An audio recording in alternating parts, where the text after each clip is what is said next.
Okay, hello. First of all, can everybody hear us? Hello, hello, hello. How's my sound? I hope it's okay. Brilliant. So far, so good. Right. You're a little hot, but you could. Greetings, and welcome to a very special edition of Crimson Heads Streaming with the Stars. My name's George Trevor.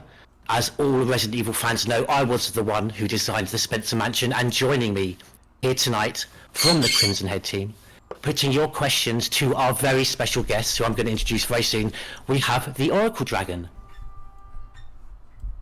Hi there, everyone. Taking us as usual, hooray! Taking us as usual very safely through the mansion, avoiding all of my traps. We have our superhero live streamer, Batgirl. Hey guys, welcome in. And welcoming everyone else who's watching us so far in the chat. Thank you so very much. Now, to help us raise donations for AbleGamers charity, the Crimson Head team have been generously rescued by members of Stars, Alpha and Bravo team. Yes, we have with us tonight the main cast from seminal video game Resident Evil Remake. Now, I'm going to introduce our special guests in order with which they entered the Spencer Mansion, risking the anger of RE nerds worldwide when I get that order wrong. We were going to be joined, and we are going to be joined very soon by Captain of Bravo Team, the actor for Enrico Marini, Dan Hagen. He will be with us very soon. But next, as you know, into the mansion, Rebecca Chambers, so beloved by all, and she's the perfect star for the role. Thank you so much for being here tonight, everybody. Hope Levy. Yay! Yay. Hi. Thanks for welcoming me. Welcome, welcome. Thanks. Hope, thank you so much for joining us. Thank you very, very much. Okay, next up, going over to Alpha Team. Now, actually, I think I'm going to do this chap's intro first before he kidnaps members of my family. The man behind the sunglasses, actor for the legendary Albert Wesker, Peter Jessop. Yeah. What, no sly words from the captain? Peter, thank you for joining us. Thank you so much. Great to be here. We've got lots of questions for both you and Heidi and Hope. Talking of which, Jill Valentine, every gamer's guardian angel, and I mean for many, she's their Jill Valentine.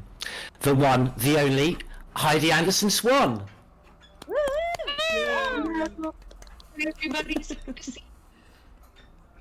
Heidi, thank you for being with us again. Thank you for having me.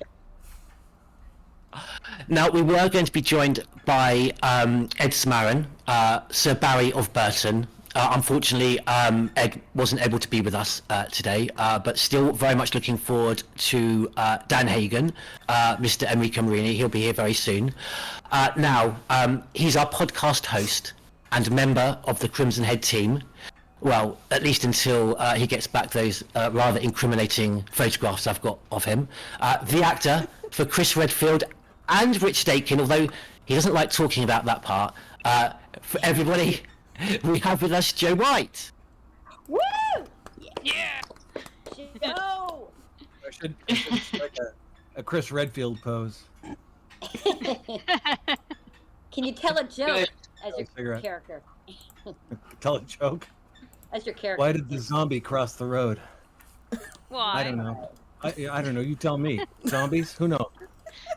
Who knows? Oh dear, Joe, he's already causing trouble. Well, everybody in the chat, thank you so very much for being with us. Please don't hesitate to put your questions in there, and myself and Oracle Dragon will put your questions to our special guests. Batgirl, do you want to get started? And Joe, shall I hand over to you, and you can sort of chat to our guests, take them through kind of, well, I'm sure they all already know how beloved their characters are. What's that? Yes, absolutely. The reason that we're here today is we're going to do a run through, but we're also here for a very good reason. We are going to support a charity that we really like called AbleGamers.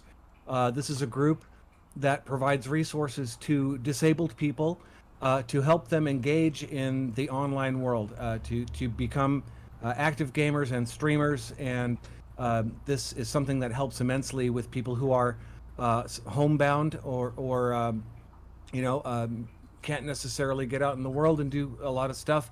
This helps them to participate in the world of gaming in a meaningful way, and it supports those people and helps get them the resources that they need to do that. This is kind of in honor of my daughter, who is autistic, and so she just had her 17th birthday. So this is kind of a birthday thing for her. And one of the things that we're going to do to do this is, there's two big things. One of the things is that we have got some little products that we're going to give the first 25 people who subscribe to Crimson Head Elder today will get a Resident Evil medallion. This is something that I designed and made and 3D printed myself. You'll get one of these, and fresh off my 3D printer, and those can be they can also be signed with autographs on the back. So that's kind of exciting. First 25 people to subscribe to Crimson Head get one of those. And also, we are going to auction off a very special item today. This is definitely very much a one-of-a-kind thing. This is the first time that the entire cast, minus one person, the actor for Brad Vickers, Adam Paul, was unable to join us. We may be able to get his autograph on the box. We're not sure, but everybody else from the cast, including Dan Hagen, who played Enrico Marini, has signed this box, and I'm going to show it to you right now. This is a 25-year-old bottle of single malt Scotch whiskey from the Glenfarclas distillery in Scotland. This was only made for the Japanese market. Was only able to be purchased in Japan. I happened to have a friend in Tokyo at the time. He very politely purchased a bottle for me and brought it back to the States. And I went around to everybody and got the box signed by the entire cast, except for Adam Paul. So here's the box. Let me find the cover. Here's the box, and it has a. What did I do with the cover? Here somewhere. You better Where's not the lock alcohol this. in it? Chris Redfield's meant to come prepared. Come on. Did you drink? There's a Where's sliding. the ball, Joe? Have you drunk it? I know, that's what I thought. Oh, there it is. Okay. Believe me, we were in serious danger of losing the contents of this bottle, because I do like a good single malt Scotch. So here, if I can get the camera to focus on it, there's the bottle. Nice. This is a 25-year-old Glenfarclas single malt Scotch. Really, really nice stuff. But the thing that makes this really amazing is that it comes in this box, which is autographed by all of us. It's probably backwards in your camera. Blurry. But we have, we have all the autographs, including Dan Hagen. He signed the top there. And so this is very much a one-of-a-kind object. The bottle goes in here like this. And then the cover, which is here. That's my tough guy voice. It's here somewhere. That's the voice you use for Richard, isn't it? I think. Yes, it is. There's a big snake in the closet. I need serum. So this item is up for auction today, and we're hoping that it will generate. The plan for us is to split whatever proceeds we make from the bottle 50-50 with AbleGamers. The other 50% will go towards our operating expenses for keeping the Crimson Head Elder podcast up and running. And for keeping gummy bears. Yes, keeping.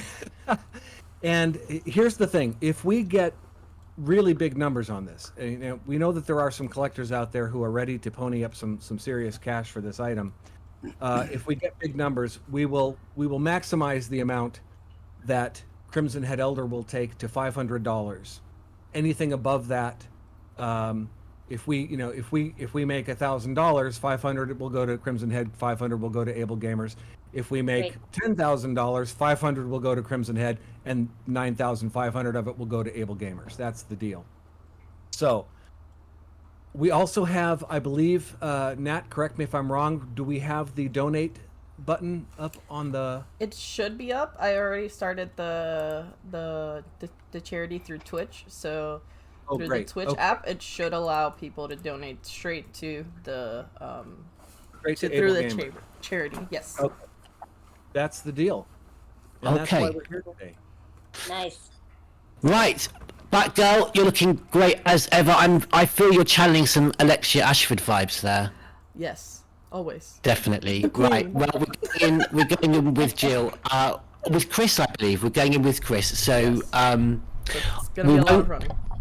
we won't talk during cutscenes. I think everyone, Hope and Heidi and Peter, can you see the game on your screens? No. I don't see it. Ah. Oh, wait, And- maybe I do. Still. If you click on watch stream, I We'll just bring it clicked up. it. Okay. Yeah. Got it. there we go. Fantastic. Okay. I was so young. Look at that picture. So I was young. I had hair. Yeah, I know. You really looked great. What happened? No. I let myself go. We all 25 did. years of alcoholism. We all did.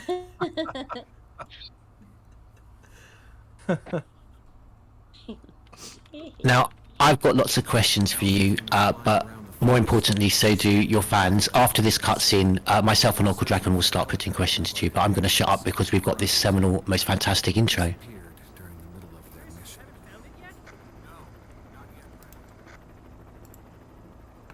Bizarre murder cases have recently occurred in Raccoon City.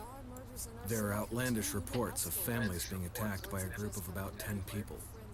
Victims were apparently eaten. The Bravo team was sent in to investigate, but we lost contact. Look, Chris. Joe, I think you need to mute your mic. Bravo team's helicopter was a derelict.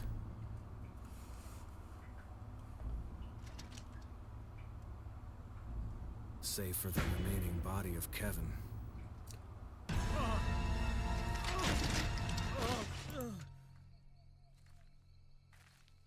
We continued our search for the other members, and it turned into a nightmare.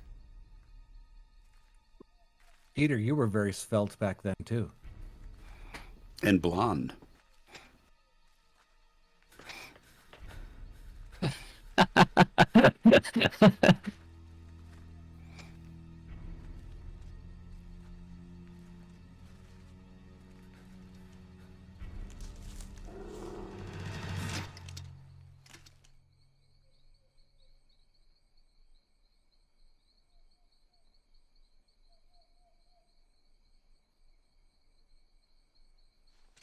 Peter, some of your fans are already saying they find your lack of sunglasses very disturbing. I actually don't own any sunglasses. We're going to have to warn some of the fans that Resident Evil wasn't a documentary.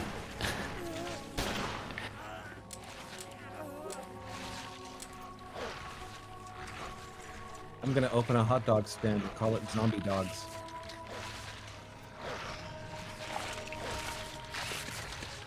They'll just be really old hot dogs that are kind of... We'll drop the links in the chat, guys. Some of your fans are asking if there's any way to buy signed prints from the actors. Yes, there are. Yes, there is. And there are a couple of different ways. One is through Streamily, streamily.com. Yeah. I think we can put a link in the chat to that, and then the other is to get them straight to the site. We haven't got those up there yet, but we will.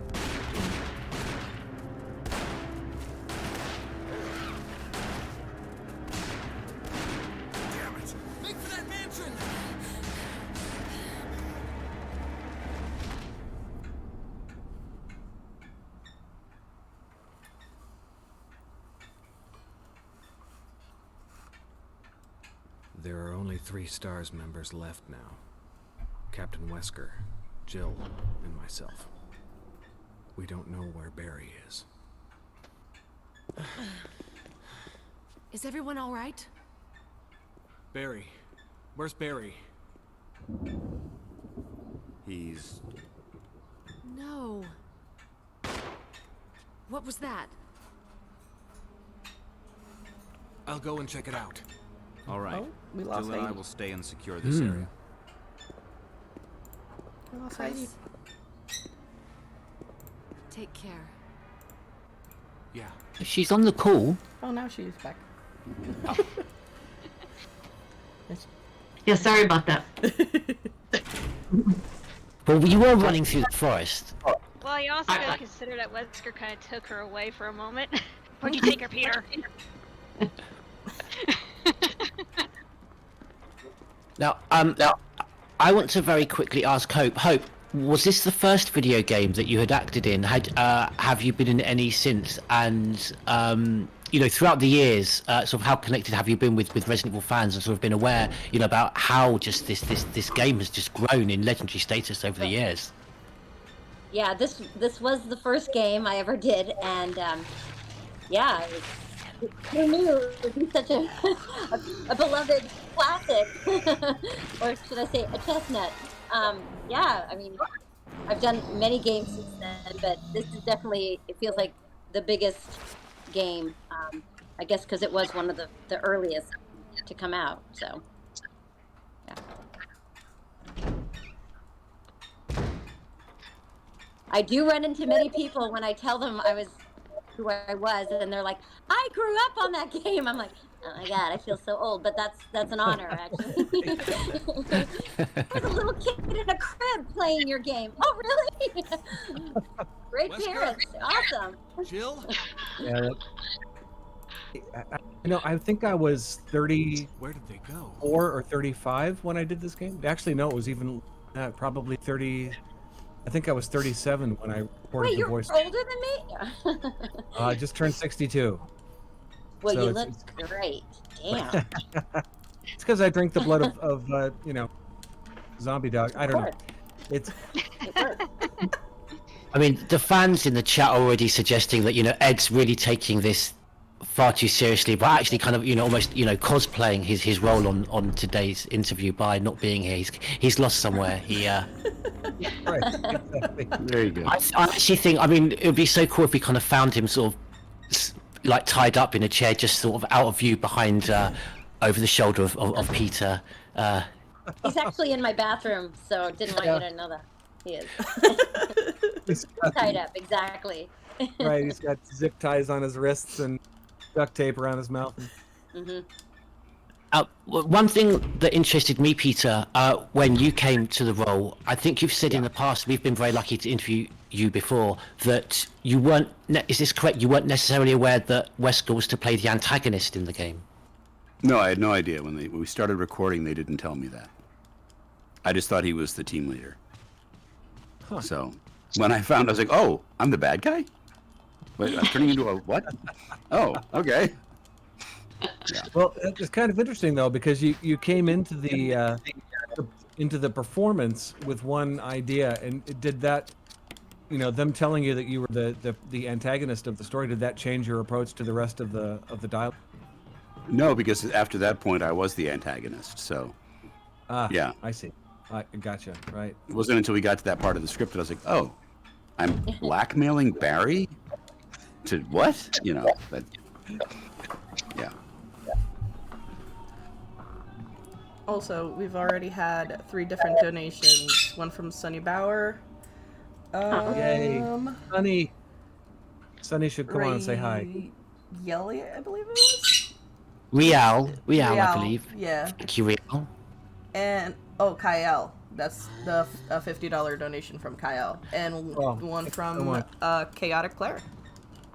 Yay. Thank you so much, and thank you. Celtic Claire is over in Germany, so staying up very, very late. I think one of the latest time zones we have, because it was 10 o'clock in the UK, it was 11 o'clock in Germany.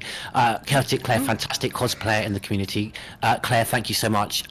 Me and Oracle Dragon promised we're going to keep an eye out for questions that you have for guests. Now, I noticed there's a gentleman in the chat that goes by the name of Sonny Bauer. We were very lucky in the past to have Sonny on our team. Fantastic community member. Sonny was instrumental in helping us track you down, Heidi, as you probably remember. Yes, he was. Yes, he was. That was amazing. I was so phobic about getting on social media. Even IMDb, I was like, I don't think I can do it. I can't do it. But I did it. And because I did, that's how Sonny Bauer found me and then introduced me to you, or sent my information to you, right, Paul? Yeah, that's correct. Yeah, and Andrew Lewis as well, who you remember, who was on our team at the time, BSA Arclay. Yeah, fantastic. And of course, Oracle Dragon was with us, and we had so much fun interviewing you, Heidi. I think it was your very first Resident Evil interview. Yes, no, you guys opened up the whole world to me. And Oh, wow. I had no idea this was happening. No clue that the game was a famous hit. No idea. And just, I remember I was in Buffalo seeing my husband's family, and I got this email from you saying, do you know people are looking for you? And I'm like, no, I don't. That was 15 years ago at the time, and so it's been not since we emailed, but for me at the time, I was like, that game was that's a long time ago, you know. And so we're not gamers, so it was you opened up a whole world, and I'm just so thrilled. Thank you so much. This has brought so much happiness to my life, and thank you. Oh, no, just thank you. I mean, we're almost just like custodians, and it's just a privilege for us to, pass on the love that, that so many fans have for your characters. And it's testament to your performance that, yes, this game did come out in, or put my nerd brain in 2002. But of course, there were the HD remasters, and I think that's when we reached out to you, Heidi. And that's why Hope and Peter, of course, these games have reached a whole new audience, with these HD remasters as well. And I think it's, I mean, I know, Peter, your gaming goes back to, I think you're be great to listen to you talk about, I think, games like, was it Seventh Hour and some of those PC games that you played. The fact that, this type of old school gaming, fixed camera angles, this Hitchcockian style, third person perspective, it resonates with modern gamers, and kind of older gamers like myself alike. Because you're a gamer of kind of like older horror games, Peter.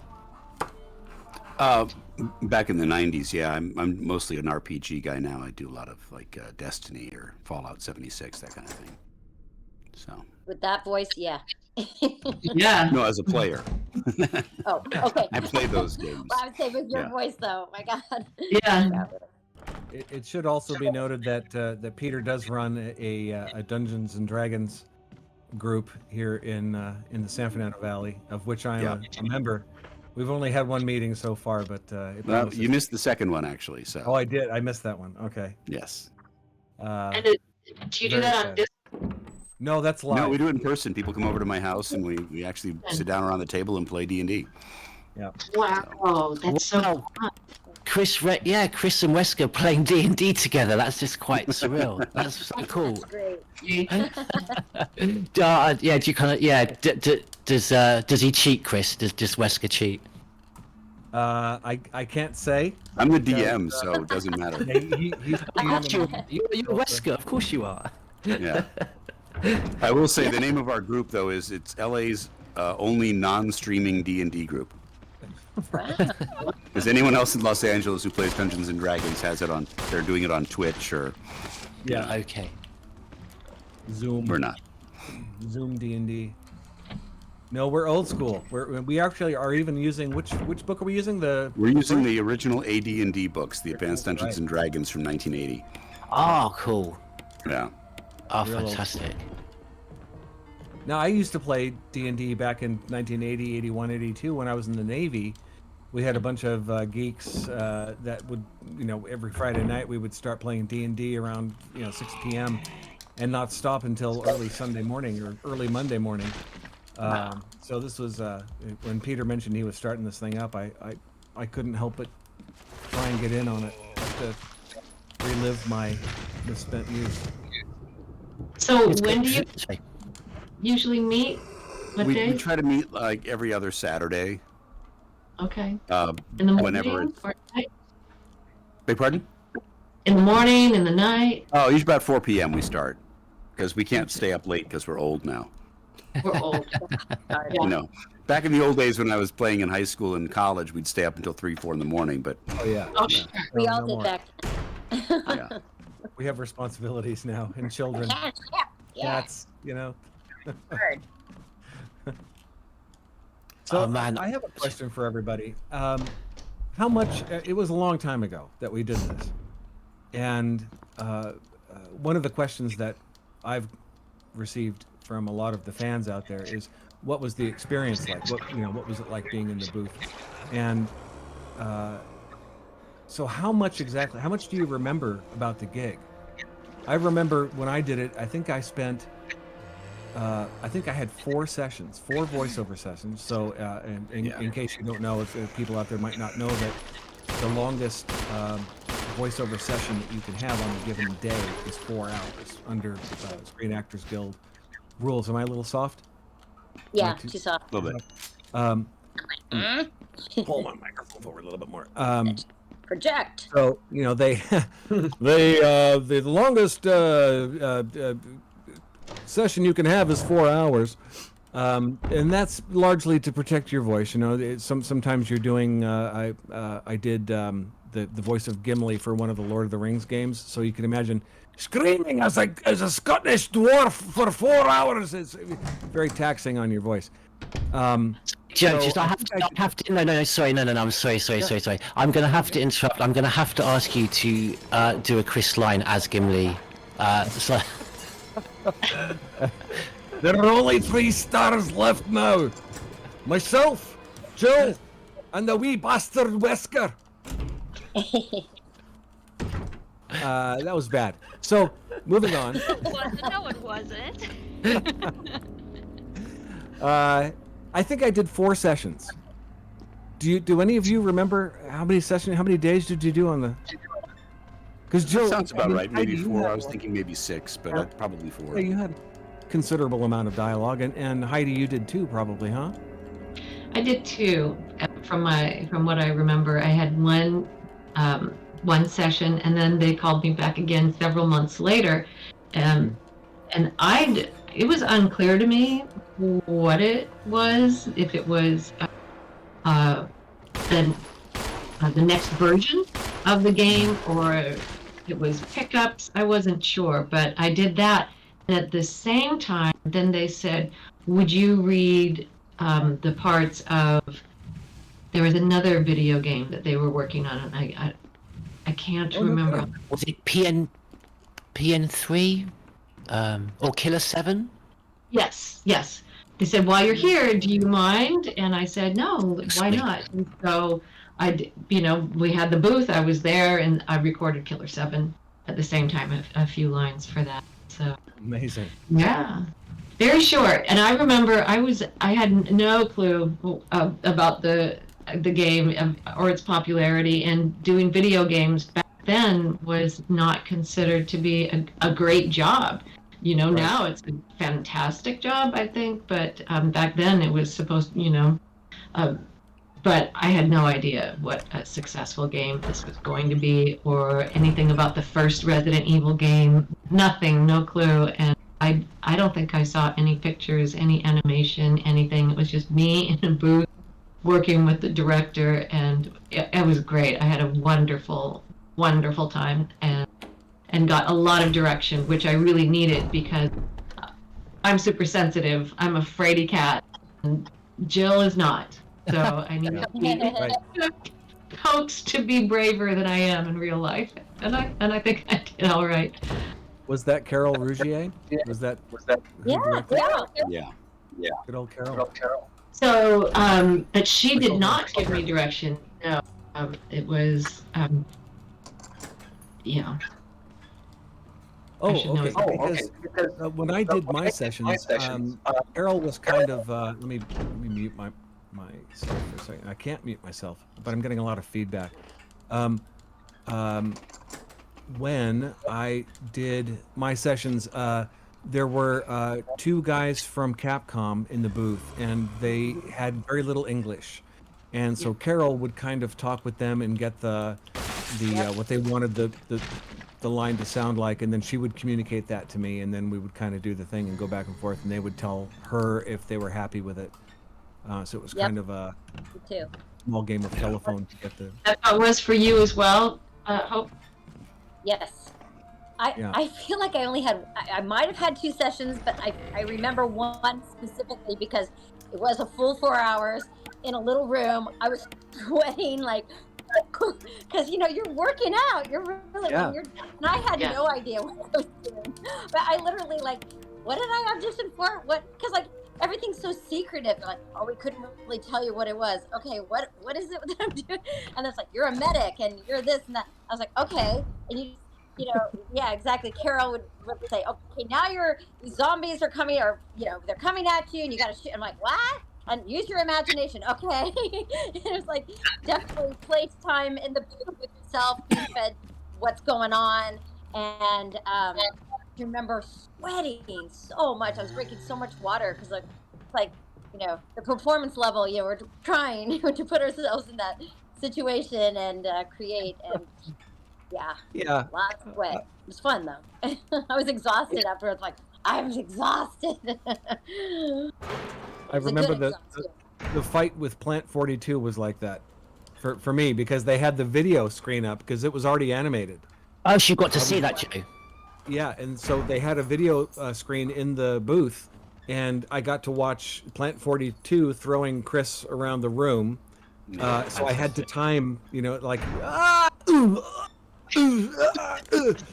time all those things out for the plant fight, and that was quite strenuous. And keep your mic, your mouth for the mic while you're fumbling. Right, yeah, exactly, and keep your face around the microphone.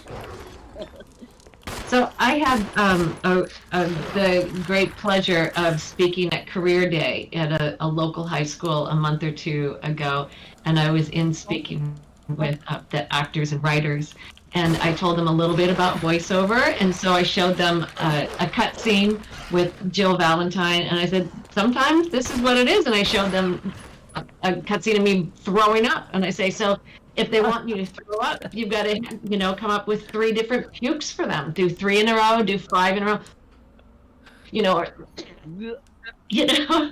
and so, which was really fun because and explain how they want to hear different versions of, say, Chris being thrown around up against a wall, or squished, and so that they can choose from different varieties of the same task, the same experience. You were never squished in real life, so you had to really come up with that idea. Yeah, right, exactly. How do you do sense memory on being bitten by a zombie dog in the throat?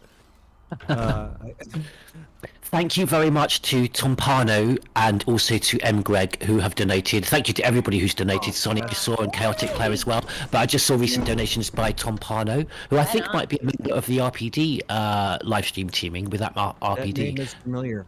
Yes, hey Tompano, thanks for supporting the stream, and of course, as well, just now to M. Greg, who's been following us from day one, and I know M. Greg, you're a huge fan of Peter Jessop and Albert Wesker. Thanks for joining us, M. Greg.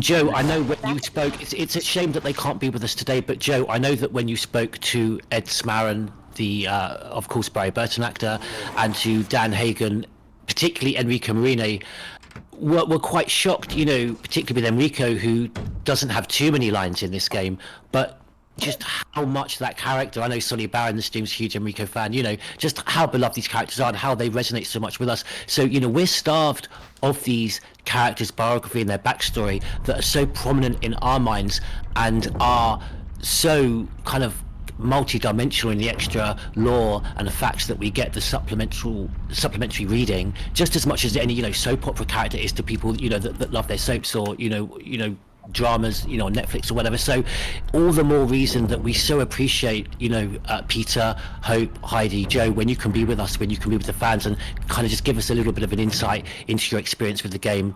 So thank you so very, very much. Oh, yeah. I'm looking in the chat for some questions that people have got. We got some people in chat who are on their phones. They're trying to figure out how to donate. Yeah. Because they can't find the button.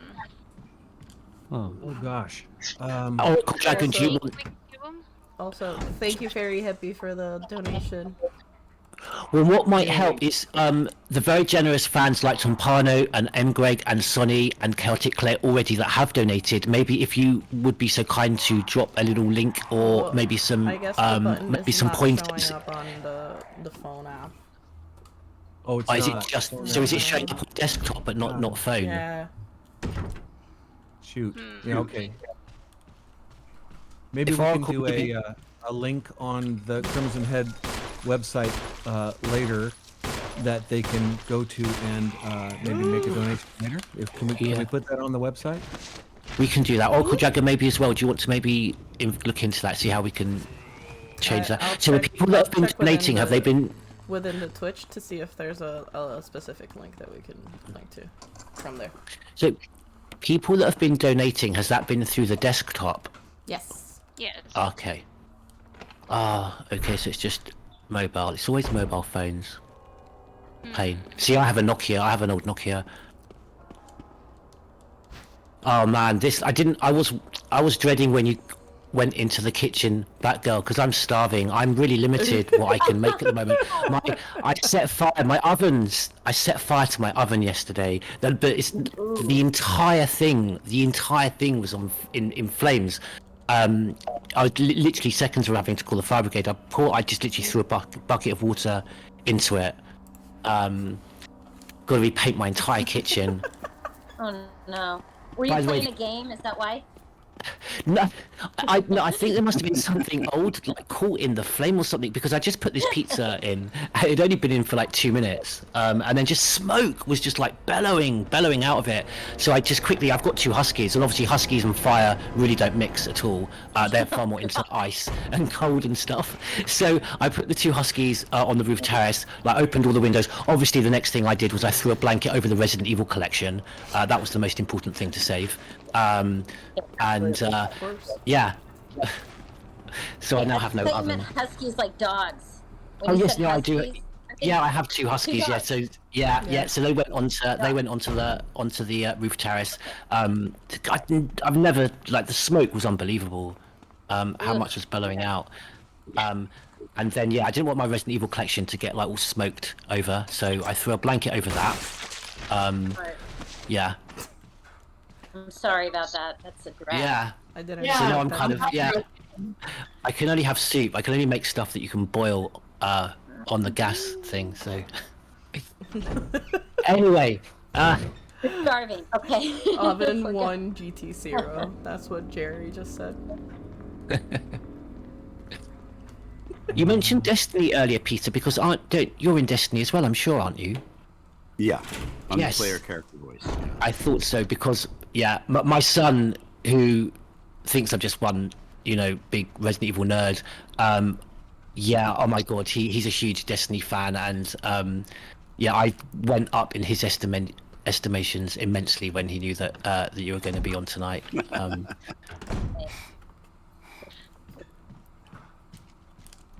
So have any of you gamers and game like Peter and Joe, I know you're a gamer as well, Heidi and Hope, I'm not sure, have any of you guys actually played this game? Well, yeah. And how did you get on? Should we start with Hope? I kind of played, but I'm just not really coordinated.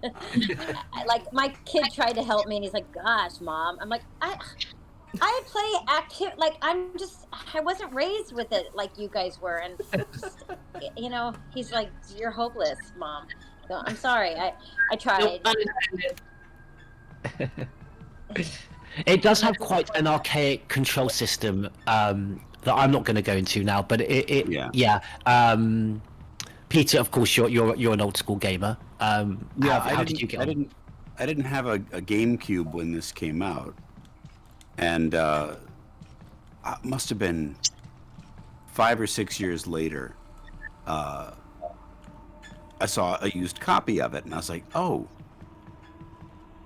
I should get a GameCube and try this out." So I went out and bought one, and it's the little discs, the 2 little discs, and I never really got the controls figured out. I mean, I managed to make it a good way through the game, but I was like, I can't maneuver. I can't pick up things. What am I doing? That was. I know. So my kid ended up playing other games on it instead, Mario stuff. So. Yeah, that I can do. I can do Mario. We have got Dan Hagen on the call here. If we can add him to the screen, I just put his ID in the chat. Rico M. Okay, Batgirl. Can you get him? 1 sec. And just while we're waiting for Dan, again, thank you so much, everybody. Oh, what's happened? Oh, we're on an intermission. I put it on DRB while I add.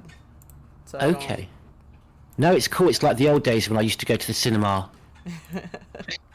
It's the intermission. Someone's coming around with little tubs of ice cream.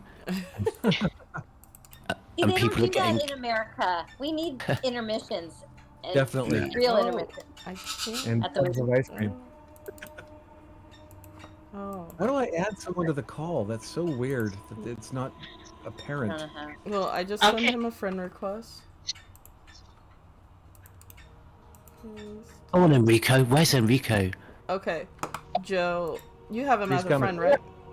Yes. So do you see the little dude on the top? The little character, the little Yes. guy? If you click on him and you type out the username, it should let you add him there. Hands up who hates Discord. I'm not gonna comment.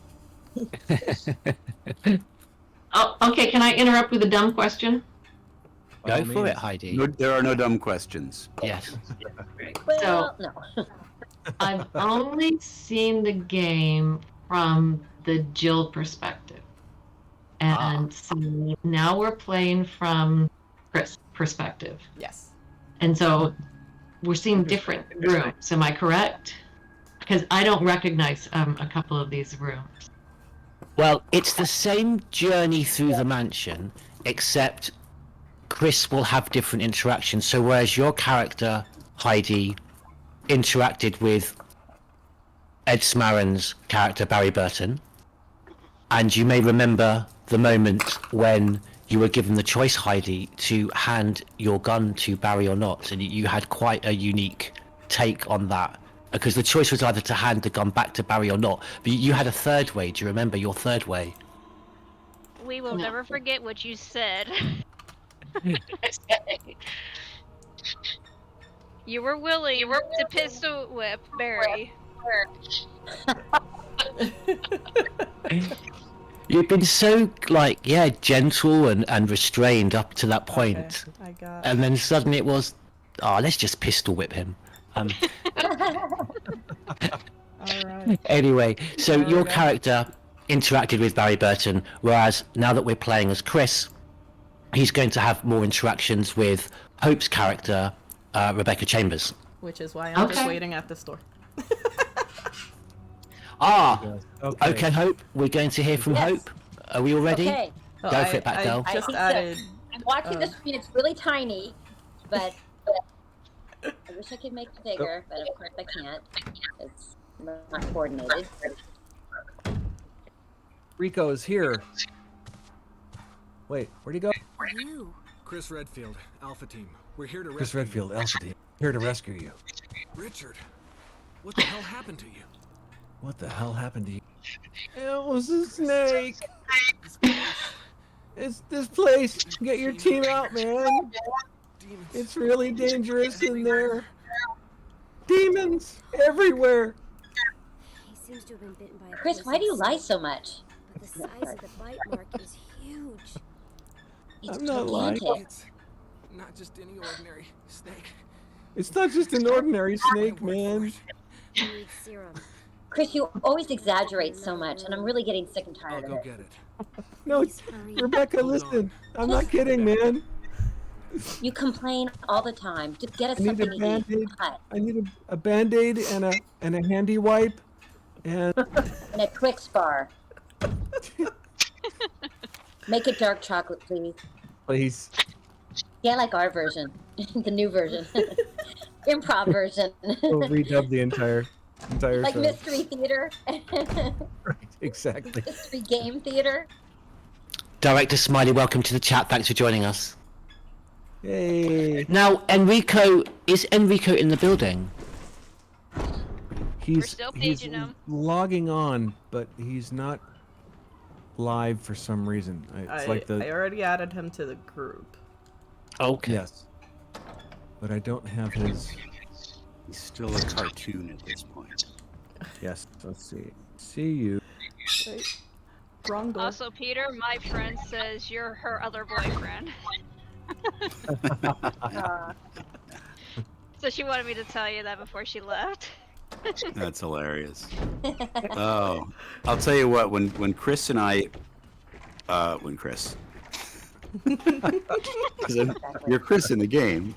When Right. Joe and I first met, was actually at the remake launch party, and Right. Oh, when they remade them in not originally when it came out, but when they remastered it in HD. right when they did Right. the remaster and they reissued it, they Yes. invited some of us to come for this launch party, and I think Joe and I were the only ones who went.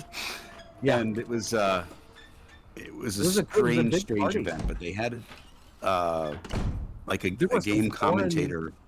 Yeah, some foreign game commentators who were there, and But the young lady who was interviewing people afterwards, yep. and they walked us in and they pushed us in front of her camera, and she's like, "So what's your best strategy?" And I'm like, "Shoot him in the head."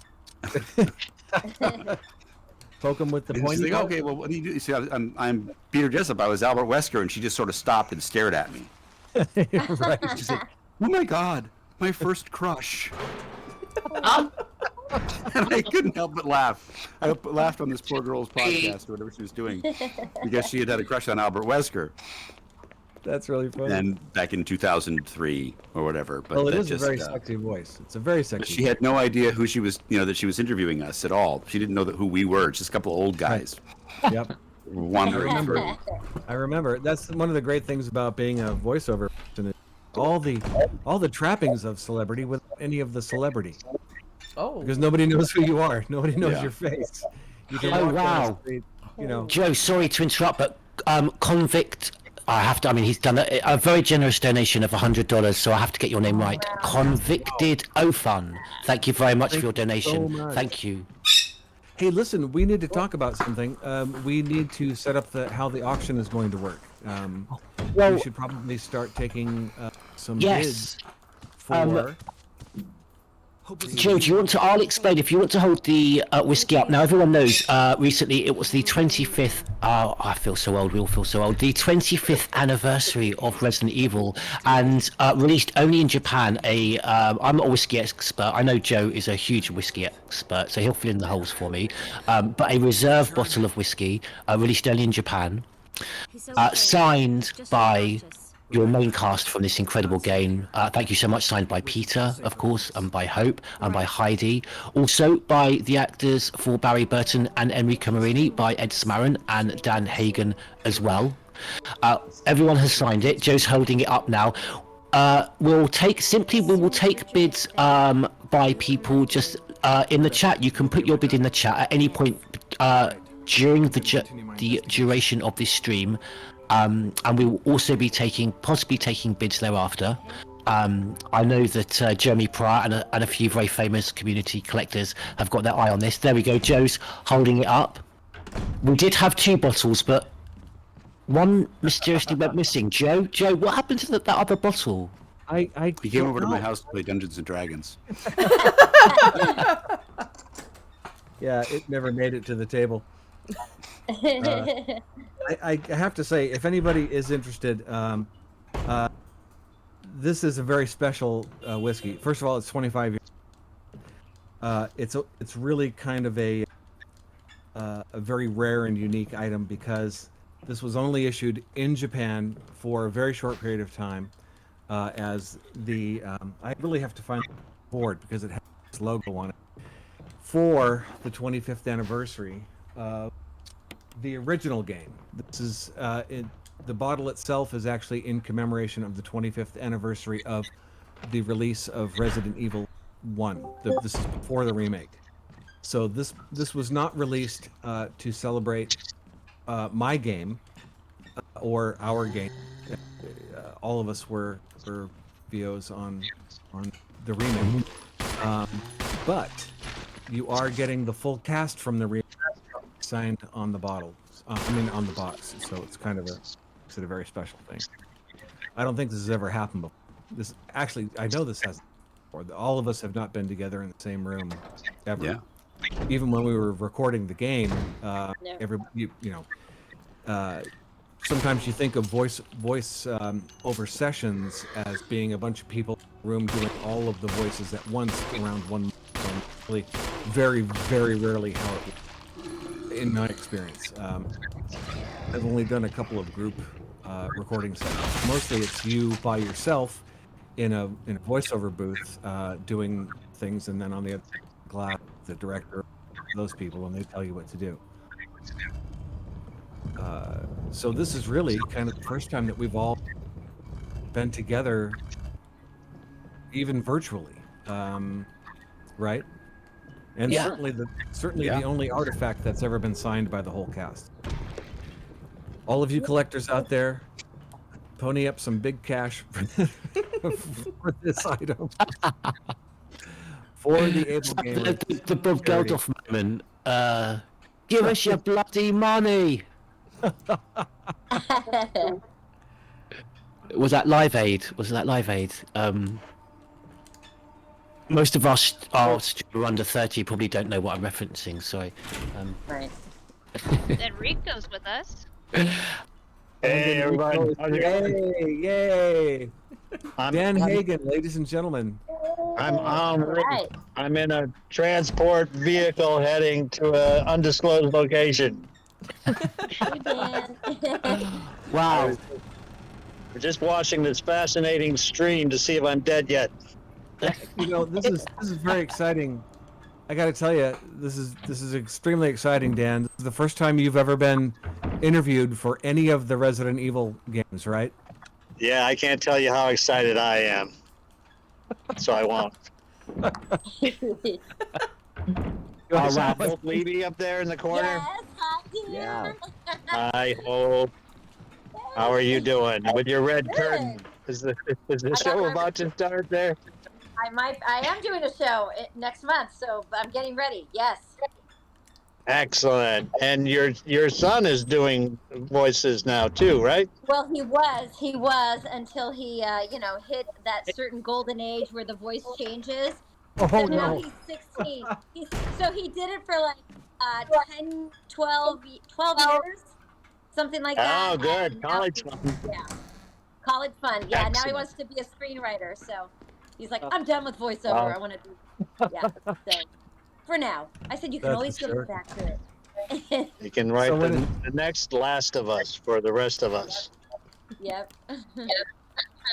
So did he go from like this voice to this voice in like overnight? This voice is yeah, exactly. He used to talk high. Yeah, you'll hear him. Yeah.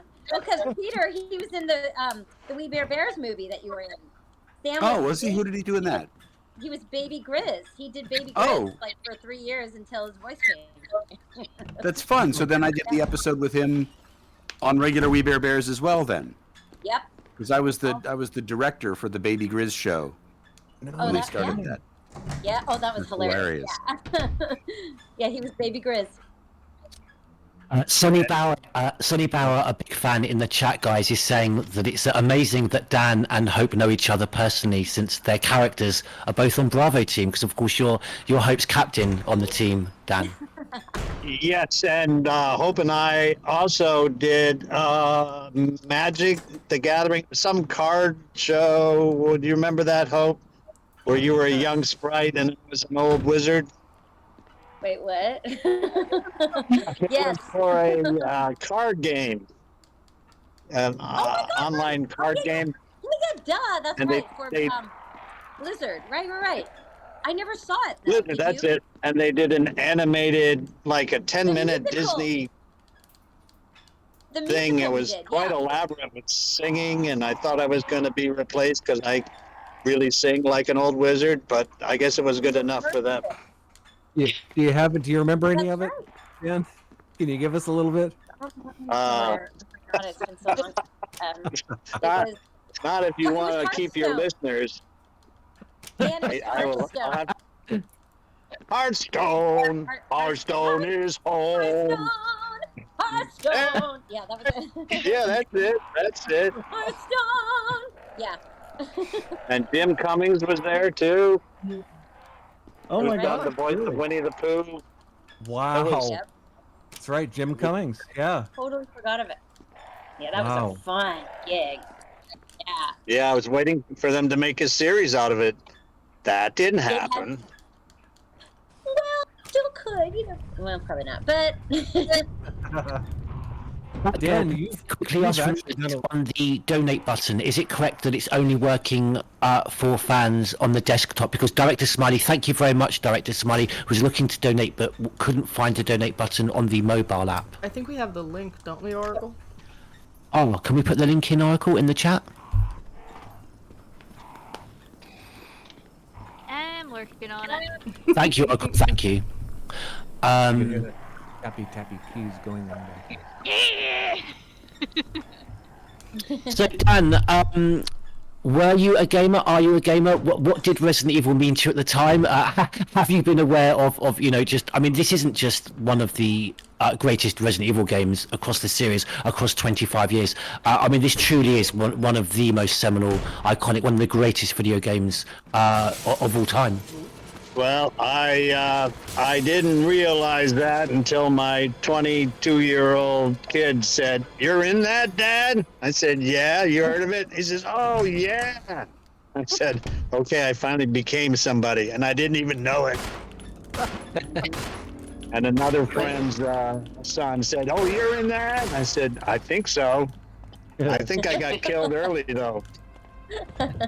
You were betrayed. What's that? Right. You were betrayed, possibly by Peter's character, Albert Wesker. Yes. That was rat bastard. You traitor. Sorry. You Did, apology. Wesker, did you go on to do more games after that? Not any more Resident Evil games. No, that was my last. This is the only one I did. Yeah, But me too. But your resume is as long as my arm. Peter's I did done, a bunch of other games. Yeah. Yeah. But, Yeah. but no And more so have you, Resident Dan. I was actually not. Please don't take this the wrong way, but I was surprised at how much other video game work you've done, Dan. Oh, me too. Well, okay. Always happy to surprise you, Joe. But mostly I do a lot of old wizard guys. Yeah, and I Dan and I had lunch last week, and I Joe was saying, paid. Thank you, Joe. Thank you again. it's yours next time. Yeah. McDonald's, right? I'd love, yeah, absolutely.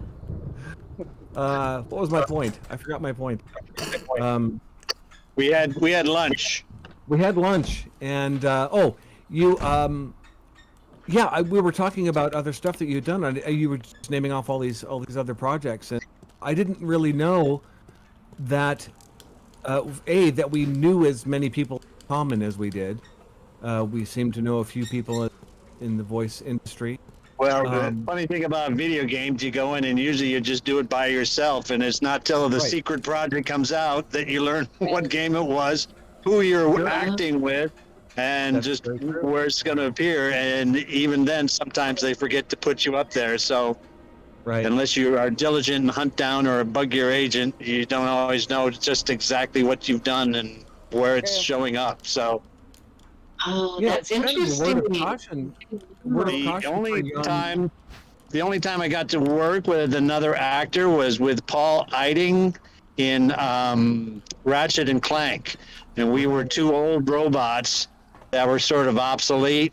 One was based on the Microsoft system, and one was, I forget, all these inside coding jokes that I didn't really understand. But they put us in the same room together, and we got to play off each other. But then they said, okay, don't talk at the same time. So it's sort of like acting with somebody. But Paul Heidi was a lot of fun, and we got to do 3 or 4 of those games until they killed us off. And I just said, aw, and Paul said, fuck you guys. I'm sorry, young listener. But that was the end of Ratchet. The rest of the Bible study group will thank you for. No, I'm kidding. It's So you have to explain this to me then. If you do a top secret game and you don't know what the title is, how does it get then on your IMDb page? Well, it depends on the producers if they have the SAG-AFTRA credit and follow through on that. But a lot of times it'll just say other voice, and I won't know what my character name is unless I talk to somebody who played the game and said, did you see an old guy that was a doctor talking to Mads? And I said, yeah. And I said, oh, that was his name. And then you can go in and correct it or not, or just leave it the way it is. Okay. Oh, that's interesting. So that's just how it goes now. Everything is top secret. They don't tell you. They've all got code. For me, I don't know about you other guys there. What about you, Hope? No, it's What do we too? Constantly, everything I do is like you have to sign an NDA, and then you're like waiting for it to come out. And I don't usually put things on IMDb until it comes out, or usually it gets put on there somehow for me. Yeah, I usually check. I check my IMDb page like once every 3 years, and there's just a whole bunch of. There's actually stuff on there that I know that I didn't do because I was sleepwalking when I did it. Anyways, can't hurt, right? Yeah. So yeah. you know. My son too. I leave them on my IMDb page so that it makes me look like I've done more. Yeah, it can't hurt. Oh yeah. The Crimson Head icon here at Twitch and across our social media, one of ours is of the team standing outside the Spencer Mansion. You have the Oracle Dragon, you've got Joe, you've got myself and Batgirl, and that fantastic art was drawn by Demento Lists, who's in the stream tonight. Hey Demento, I can see you there, Louis. Thank you very much, Louis, for joining us. Now, Heidi, one of the great things that I experienced, I know the fans as well, when you came on with us for the very first time, and we were very privileged to, stream this with you and Joe, and you were watching the game for the very first time. I think was kind of hearing, as someone who's not a gamer, really, just your, joy and admiration for how beautiful you were saying the game looks and the lighting, and I'll hand over to you now because Yes, and so I'm, it's a bummer because my video is in and out today, so I can't see, like when I mentioned before, I see a room I don't recognize or lighting that I don't recognize, because you know how I feel about the lighting in this game. That's the thing that really captures my I don't know why I have a really visceral response to the lighting artwork in it. I used to be really into art. I would draw. I was so into it. So I have a great appreciation for really good artwork, and I just love how it looks. And I'll never forget when I first saw the cutscenes on YouTube. I didn't know first of all, what a cutscene was. Secondly, that you could find them on YouTube, and so when I did, it kind of blew my mind, and it blew my mind to hear my voice on YouTube. I was like, "That's me, that's my voice," and so which really kind of was an amazing thing, but also to see the artwork, because Joe got to see some of the artwork, but I didn't. I think Hope, you said you didn't either. And so, yeah, and I only did because it was already. Yeah, I got to see it because I had to match the animation, and it was just. I don't remember seeing anything. And that's why you were there so much. Yeah, that's why you were there so much longer, because you had to. Right. Yeah, and he and I had the big when Wesker turns into the thing there. We had to do that fight scene. But the details, I know, because we had never seen it when it came out. I mean, like, the details are for this game were pretty impressive. And think about how long ago that was. Yeah. That was 22 years ago? Yeah, this is like one of the early games to have that kind of detail. It's like, holy crap. It's amazing. It really broke records. Yeah, it really was, and it's notable to say now that it still holds up. Even with the PS5 out and all the amazing graphics that are going into video games today, this game still looks amazing. Yeah. And it started an entire, genre, really. Yeah. There's a whole Resident Evil universe. Yeah. And none of us knew back then. Yeah, none of us knew back then that it was going to be a thing. None of us knew that there would be, they're up to version 8 of the game now, and there's a 9 in process, and there's all the offshoots and the downloadable content, all that stuff. It really has turned into probably one of the biggest and fullest franchises in the survival horror genre. Yeah. Which I didn't even know there was such a thing as survival horror genre. Exactly. Video game. And parakeet genre. Apparently there were a lot of parrots back at the old mansion. I was going to say Batgirl, your background has been as impeccable as the your ability to get all the tech stuff working tonight. But just recently, your parrot has been getting quite excitable. But he's been very quiet all night. Well, you also gotta remember There he is again. There we go. Forget about the birdcage GT. There is one. I've been trying to mute every time he gets active, so He's hilarious. The dog started barking. Oh! I forgot about Now him. something fantastic just happened, guys. Somebody who wanted to donate and wasn't able to initially because of the phone app has now been able to donate. So we've had AbleGamers has had a donation from Director Smiley. So thank you, Director Smiley. Oh, thank you, Director Smiley. Nice, Director We Smiley. also had a subscription, so they will be getting. Joe, do you want to hold up one of your tokens that this very lucky gentleman and everybody else who has subscribed to us tonight will be getting? Johnny CX86 just subscribed. Thank you very much, Johnny. Now, Joe, the finished article will be painted and signed by yourself. That's correct, isn't it? I think Joe's muted. I can't hear you. Joe, you're muted. Can't hear. You're muted. Muted. You're muted. Joe, your mic is muted. How about now? There we go. There you go. There he is. You got my voice now? Okay, that's the coin. That's the medallion right there. Hard to see. See if I can get a clear shot of. It's not I clear. really hate these filters. Are worst. Why does it? Can I turn that off somehow? Does anybody know technically? So there's kind of a good view of it. So that is it's a 3D print in resin that I designed and will print out myself, and those will be painted or not. You can order one unpainted if you want to paint it yourself, and then we'll do a signature on the back, autograph on the back, and that's kind of the little. Cool.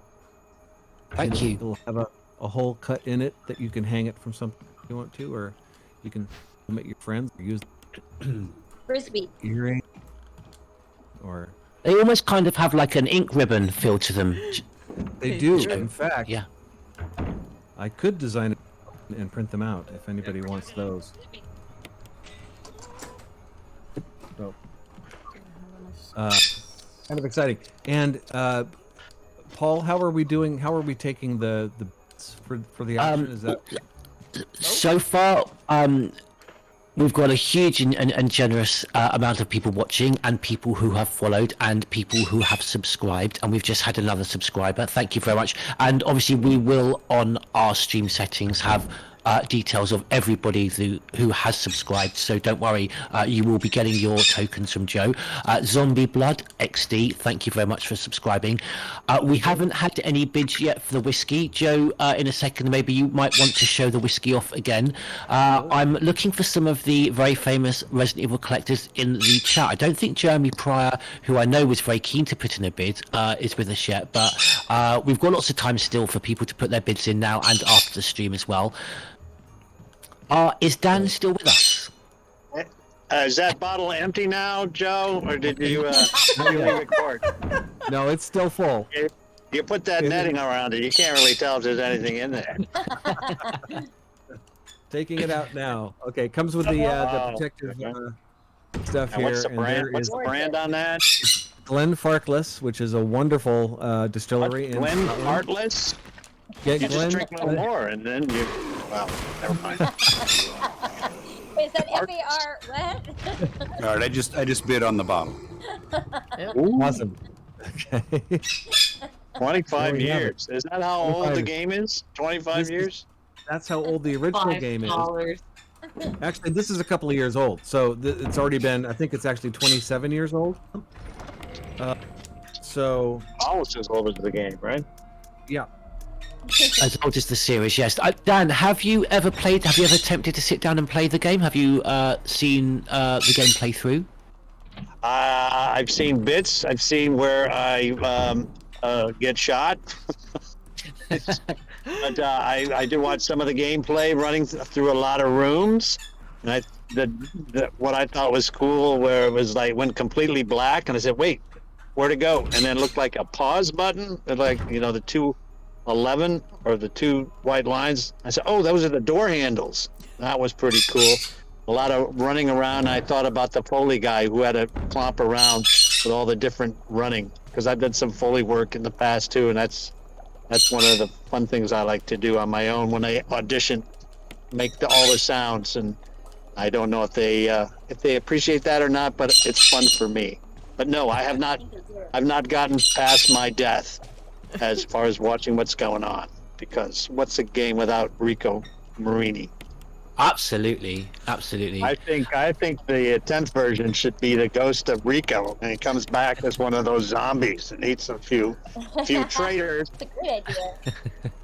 Well, when the shortly after this game was released, Resident Evil 0 was released, which was a prequel of the events leading up to the mansion incident, and almost universally the fans lamented the fact that we didn't unfortunately get, which we were hoping, Bravo's untold story, and to have seen a lot more of Enrico. Of course, fans would have loved to have heard from you again, Dan. So unfortunate, that we didn't get more of Enrico in the series, but at the very least, for a character who may have had limited lines, throughout this game, you're so well known. The character, I'd say, just resonates so deeply with so many fans.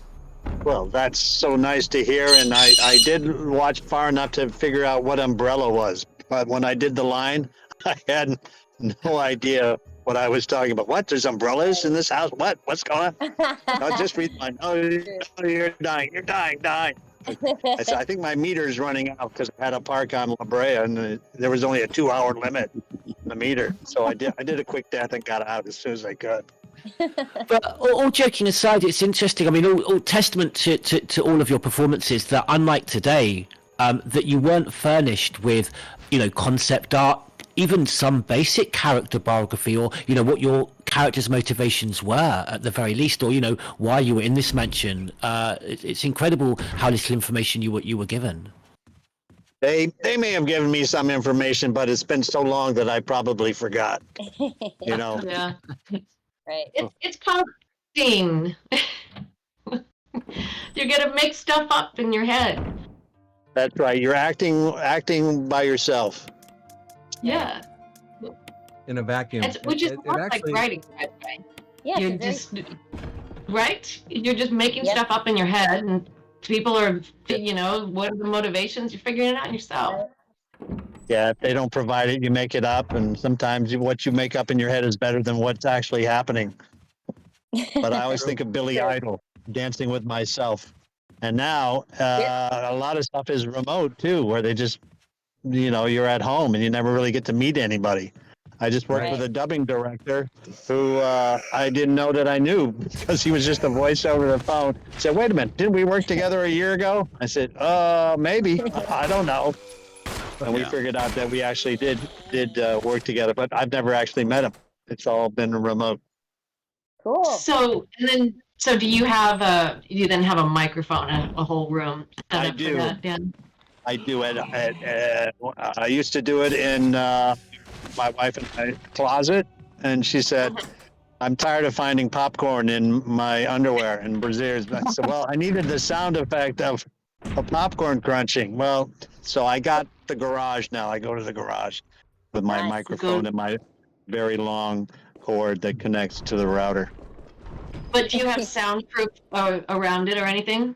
Sort of, until Burbank airplanes start flying over my head, and then I gotta just pause, wait, or helicopters, or escape a Leaf convict. blowers. Yeah. What's that? Leaf blowers. Yes, that too. Tuesdays is not a good recording day because that's when the leaf blowers, lawnmowers, and trash trucks all come out. Yeah, So I I miss offer a being in studio. studios with people. When I retired, one of the reasons, one of the things that pushed me out was I moved to Hermosa Beach, and getting out to Burbank from Hermosa Beach was just forget it. And I talked to my agents about it. And I was like, "Can I do auditions from home?" And they were like, "Maybe, I don't know. It's kind of working out for some people." And look, everything's remote, Yeah. Yeah, my agent just gave up their office. There's no more office to go and look for your fan mail. They just send it back now. There's no, wait, the agents don't have an office anymore? Well, my particular agent, they have a post office box, and that's not very convenient to record in. Yeah. Yeah, the acoustics are terrible. There it is. So because I used to go and audition in my agent's office. Are they? Yeah, me too. No, they stopped that a couple years ago when the pandemic started, and nobody wants to go back now. Well, they don't want to go back. I'd love to go back. I love going into the agency. Yeah. I love getting real direction versus directing myself. Right. Prefer it. And seeing fellow performers and saying, "What are you working on? What are you doing?" "Oh, I'm in a show." "Okay, come see me." It's very much a profession of connections, and who you know. I mean, that can lead to a lot more work. So Absolutely. it's important to get together. And so, do you guys go to audition and casting offices anymore? No. It's all from home. Commercials sometimes. Sometimes. Yeah, self-tape, even if everything it's on everything camera. Self-tape now. You got to do that at home too. That's right. And even video my lighting is so capture, good. they want you to do it at home. And say, "I'm going to pretend to die in the desert here in the garage." I said to my wife, who had to run the camera, "Wait till I get into the moment of being starved and dying." And I said, "When I call you, come." So I'm in the garage calling, "Go, help!" And I was on the ground for a good 10 minutes. Finally had to go in and say, "Can you come run the camera now?" But it was just sort of dancing with myself. Yeah. Wow. So, what do you guys think? I mean, I'm sure there's good and bad. So, let me know what you think.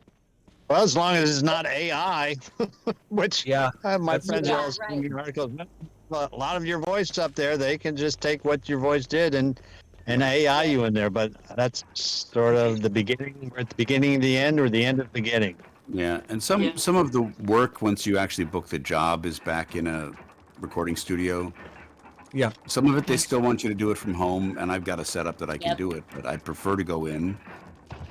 What they can't do with AI is motion capture. So if you're doing the voiceover for something, and they're also doing the mocap on your body, you're going to have to go into the facility to have that done. So that still requires a physical actor to be there, until it doesn't, until they figure out how to not need the motion capture anymore, and they will. It's Well, the direction less driving. it's going. I mean, remember how much time that was? So much time driving. Yeah. Okay, now I think they may work. I've dropped a couple of links into the chat. One is to show people a picture of the whiskey, the 25th anniversary whiskey with all the signatures, Joe, that you've very kindly been driving around Hollywood, visiting all the members of STARS. Thank you, everyone who's been signing that. And also, just above that, I've put a link to a picture of the coin, the medallion that Joe will paint and sign for everybody who subscribes this evening. We've been getting some bids bubbling under between $140 to $160 that then shot up. Jeremy Pryor has joined us, Joe, and Jeremy Pryor has come in with a bid of $300. Bids are starting to bubble up there. Excellent. Woohoo! And of course, just to mention, because it's not in the photo, that Dan, thank you, Dan. Dan Hagen, the actor for Enrico Marini, has also signed the bottle as well, the box as well. Yes. Thank you. It's the most complete You're cast. welcome. We've lost Hope. No, I'm here. I'm here. Off the screen. Yeah, Oh, there we I'm go. here, but I Hey, have Hope. to leave. I have to leave in 5 minutes. Well, everyone in the chat, Hope, thank you so much for joining us up to now. Hope, thank you. Not the first time, of course, that you've been with us, so you've been so kind. And everyone in the chat, Hope will be leaving soon, so get your questions in for Rebecca Chambers, actor Hope. Jeremy Pryor, thank you for subscribing. Yeah, let's do some questions. Yeah. Yes. Yeah, I'm keeping an eye on the chat, says Oracle Dragon, for questions. Ari King Dakota, thank you very much, has bid $350 on the whiskey. Wow. There we go. Having another over 821. Unless I'm mistaken, can we just give a little clap to Batgirl, who's yet to die in the Spencer Mansion? She's still alive, despite all my traps I've laid. There, Peter brings up a good point. We should probably point out that you do need to be over 21 to bid on the whiskey. It is alcohol. And the other restriction that we've got is we're not allowed to ship it outside of the continental United States. Oh man! You can't. Yeah, unless you go through a professional alcohol seller. An individual, a private individual, cannot send alcohol out of the country via FedEx, UPS, or USPS. But you can bring it in your baggage. You can. So Yeah. if you are bidding on this and you're outside the continental U.S., just make sure you have one of your local conventions, book one of us, and we'll just bring it with us. Perfect. Listen to him. Well, you've reminded me, Peter, because some of the fans were putting in suggestions in the chat. If anyone, if anybody has had the idea of you all attending a convention together as STARS members. That is in the works. That's in the Joe works. has this saying. Oh, wow, really? Everybody together. Yeah. Oh, wow. I asked that thinking there was absolutely no chance. Oh, wow. It we have an agent who is working on that, working with several different conventions and places around the country. Hopefully, I mean, Paul, I would love to get in one in Birmingham. That would be. Yes. I'm down in Bristol, which is about 45 minutes. But if I can get you here, Joe, because you're sleeping on my floor, don't worry about a hotel. No, they I'll make sure that Joe's got a hotel. No, GT just kind of wants to kidnap Joe. I'm sorry? GT wants to kidnap Joe. That's all he wants. That's right. I'm going to kidnap Joe. I'll be sleeping with He does want to kidnap. Yeah, there are lots of conventions around there. There's even London Comic Con, Wales Comic Con. What is it? Is it CDC, CBC. What is it? The big one in There's MCM Comic Con in MCM. London. That's it. I knew it was like a Yes. 3-letter acronym. That's right, MCM, and I think there was a C in it. Because I semi-stalked Michael Bean at MCM, tried to get an interview with him, but failed. But really tried hard. Michael Bean used to live in. We've got hope on the screen here. Sorry, Joe. Before I leave, what do I Oh, say? yeah. Oh, can you play? That's right. I took just a few years of lessons. Yay. So. Okay. I like upbeat songs, you know. Well, that's what's so great, Hope, because of course your character Rebecca Chambers, so renowned, being paired with the piano. You of course are a singer-songwriter. Yes, I am. In fact, I have a show. I'm going to plug my show. I have a show. Off a little. Oh, Yay. Practice for a while. Do you have a link that you can send us? We can put out. Yes, Sure. but of course I have to figure out how to Don't get send too it carried to. Oh, I won't. But yeah. Oh, if you can put the link in the chat, we'll then put the link in into Okay, into I the would love Twitch to. chat. But you have Yeah. to be in the Los Angeles area to see it. Until I go on my worldwide tour of the show. And Hope, your fans can find you on Twitter On my under Hope Levy Sings. Is that Oh correct? yeah, Hope Levy Sings. Or on Instagram, you know, the @ Hope Levy 20, Hope Levy 20. Yay. So anyhow, oh, Hey. yay! Well, this was so much fun. I'm sorry to leave. Yeah, Hope, thank you so much. Thank you so much. Thanks Hope. for doing this today. This is really fantastic. Thank you, Hope. I hope. Bye, Hope. Bye. See I ya. hope. I hope. She's got high hopes. She's got. Okay. How many songs with the word hope can you come up with? We've got a question for all our guests from Fairy Hippie. This game was the start of my love for the Resident Evil series. What was the highlight of playing your characters for you? Should we start with Heidi? Sure. Yeah. I really liked working with the director. You know, it makes. I've just been really thinking about the things that you guys have told me about what it's like now with acting, and that just makes me so sad because you've got to connect with people and react off them, and that's part of the, you know, the audition process. And so I was alone in the booth, but the director, you know, from Capcom, they spoke to me and worked with me, and that was fun for me. You know, they would say, give us 5 in a row, and you know, do it again, but this way, and no, you're too soft. She needs to be tough, and that fed me. It helped me to get into what they were looking for, and so that's what I really liked. And I didn't have anybody else to play off of, as was your experience as well, but that wasn't the norm back then. You know, the norm was you would go into an office and a casting director would work with you. You wouldn't just send in a tape. This makes me sad, you know. And you would see the actors, you'd see your friends, and I mean, it was a completely different experience, is what it sounds like. So Yeah, the world has changed so much since then.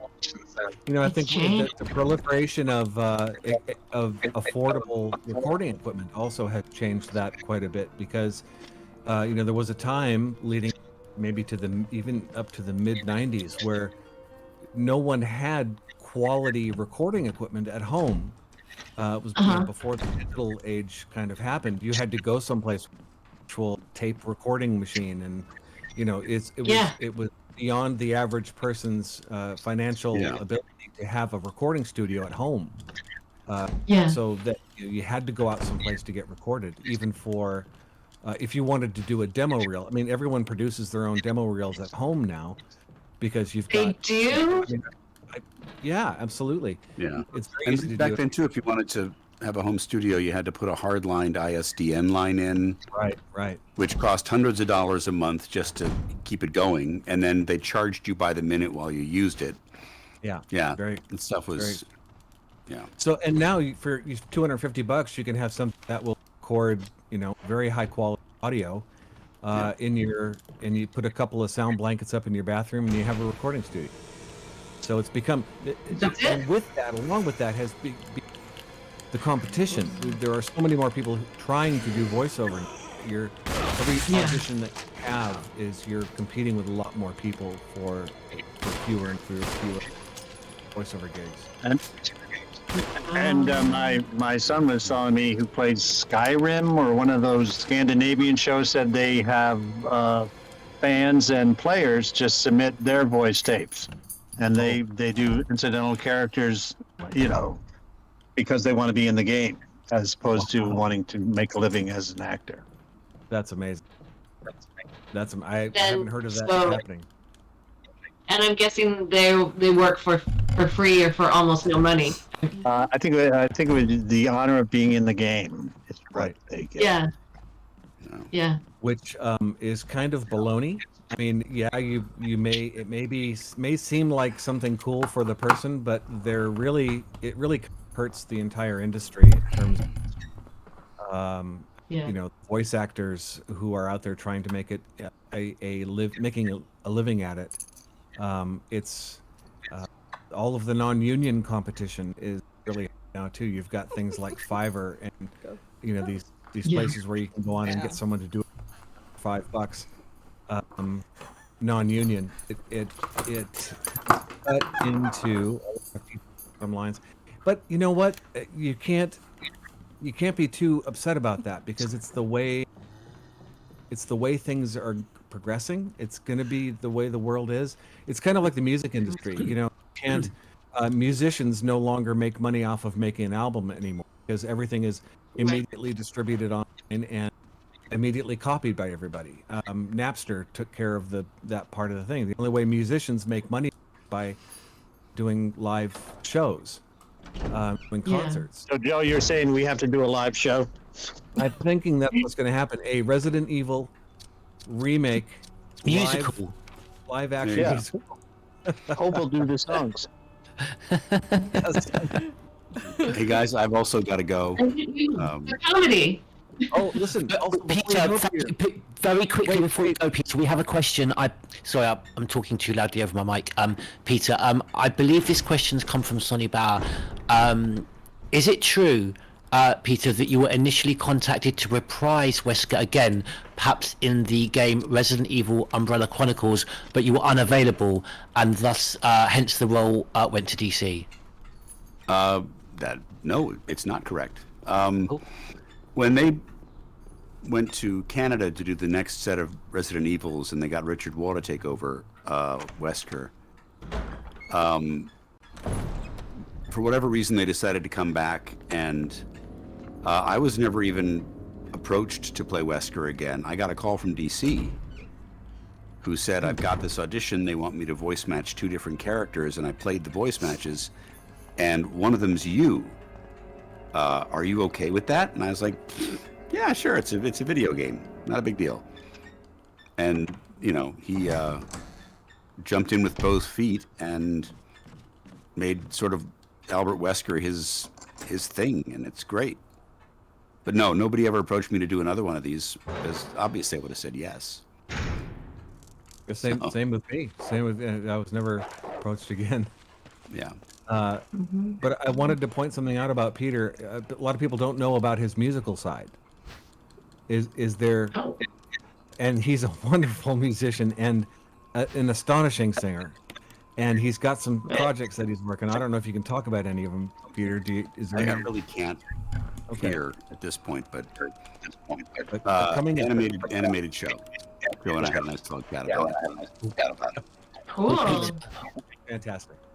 Well, thank you so much for being with us. I mean, you're huge in the Resident Evil community, and I know we're very lucky to have you because it's not just in Resident Evil. My son, of course, with Destiny, and you're huge and prominent in some very, very big titles, some very, very huge, significant IPs. So we're very lucky to have you, and have a great rest of your day. But thank you for the generosity you've given us over the years, because you've been with us a few times. Thank you so much, Peter. Happy to. And remember, everybody out there listening right now, lean on your local conventions to get a Resident Evil panel with the whole Resident Evil remake cast. Yes. Yes. And we will all come out and do it for you. So there you go. We're ready to do that. We're ready to do that. All right. The whole Bye, guys. Bye, Peter. Bye, Peter. Thank you. Talk to you soon.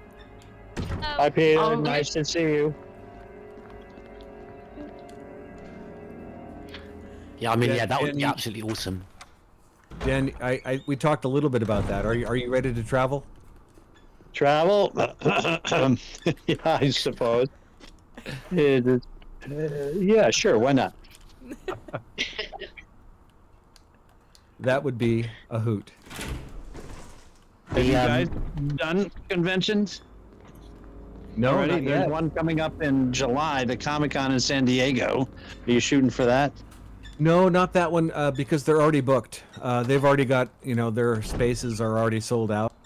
But Jack Tillery is trying to get us as a group in a bunch of other places, and so information is coming out really soon about that. And of course, we'll put out all of that information on the Crimson Head Elder podcast, and you guys, I'll let you know as soon as Jack gets back to me about some of the plans. So, really looking forward to that. That's going to be fun.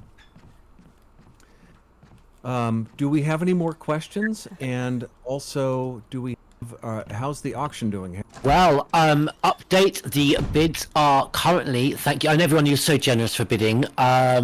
Currently, the highest bid is with Ari King Dakota at $675. Okay.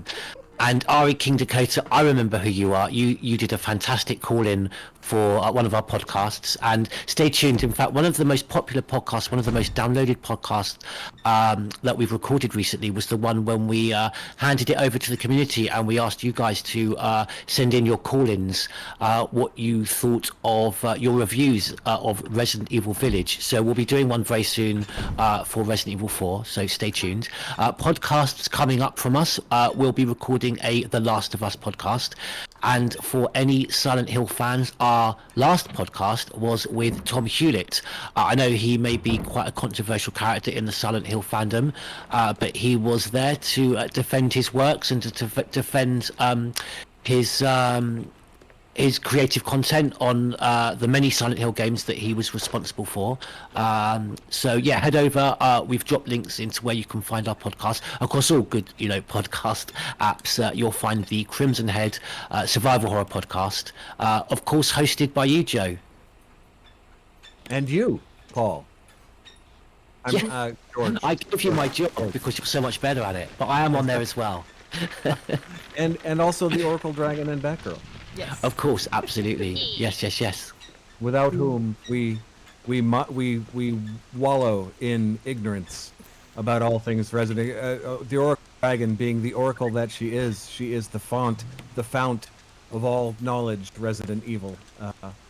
If there's a question she can't answer, she will find out the answer for you. I do my best.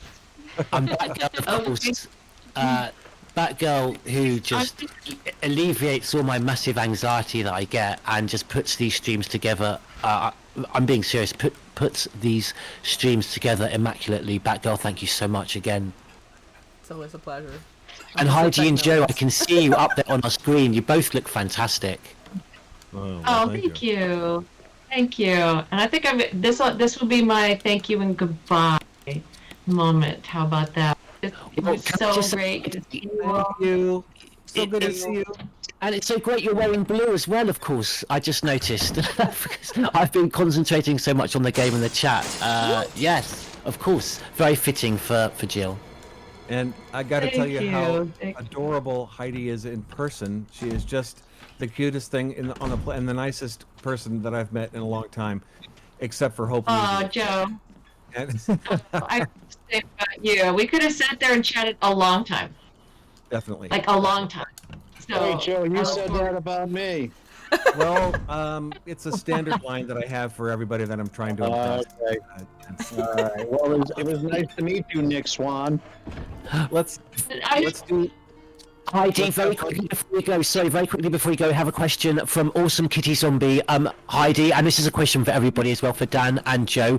What was your favourite line from the game? Oh, okay. Give me a minute to think about that. Yeah, that's always the question. Well, I revisited, but I do remember dying and saying umbrella without ever really knowing what it meant until probably in the last week. So I'm going to go with umbrella. I thought, am I selling insurance? What? The guys from Travelers are here? What's going on? Are you talking about an actual umbrella? I think I had no idea. But...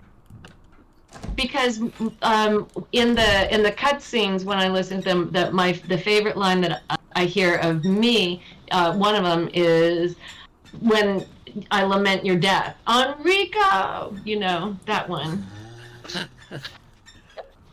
Oh, you like me? You know, that's always, I've had that question before, and it's always difficult because Chris had a couple of good lines. But a lot of them are utilitarian. So there's he doesn't really get philosophical about too much. I think my favorite part, my favorite thing to do, opening. I think I really enjoyed doing the, killing the Forest Zone in Raccoon City, blah blah blah.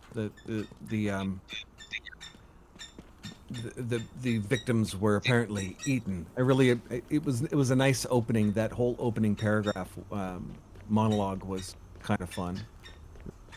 Still like listening. I think one of the things that's been mentioned time and again by the fans is perhaps unlike maybe particularly unlike further incarnations of the Wesker character, where it became a lot kind of, histrionics and over the top.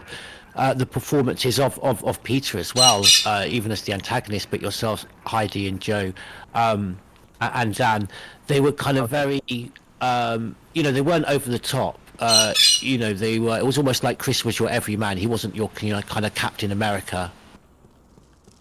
And that came across very much with your delivery and the cadence of your performance. Thank you. Thank you. And it'll be interesting to see what AI does when we start taking actors out of acting and artists out of artwork, musicians, composers out of music, and just, Heidi, Sonny Bauer says, one of your lines, start talking, don't lie to me, that you say to Barry, is one of his favourites. Don't lie to me. Oh, it'd be fun to hear that. Again, thanks. Sonny, hello, dear Sonny. Yeah. Miss you, man. Miss you, Sonny. And it's just funny that Dan, you mentioned that, not knowing that line, umbrella, because I'm very lucky to feature on another podcast. It's known as the Resident Evil podcast. Fans, of course, that are listening will know that podcast. But it used to be known as the Project Umbrella podcast, and kind of the intro for the podcast was actually you saying umbrella as the. So your line has been heard by thousands, hundreds and thousands of people that used to download the Resident Evil podcast because it was part of their opening theme. If only I had known I was selling pharmaceuticals, that would have done a lot more to their reading. Yeah, I wasn't sure if I should tell that because I'm a bit worried you might have asked for kind of maybe like a. Big Pharma is funding this? Oh no! We want more. Playing it. Umbrella bye everybody. Bye, Heidi. Hi, Heidi. Chris, Bye. I think I got it. Bye. Bye. Okay, and so let's see. Hit the little red button. Heidi, do you do signed prints for fans? I have definitely. And if fans wanted signed prints from you, where best would they find that? Seeking you out on Twitter or?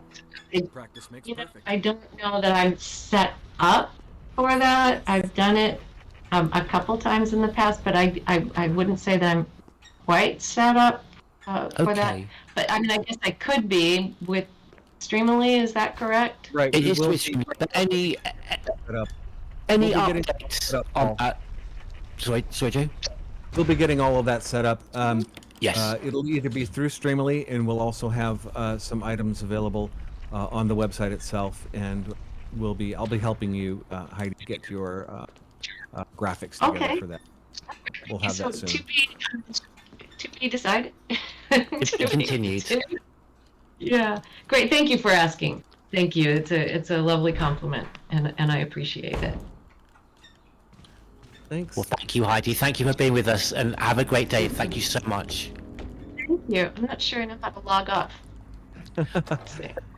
No, this is exactly what happens with me when I stream. Literally, I stop the game, and then there's about 5 minutes where I have to try and work out how to turn OBS off, and everyone laughs at me.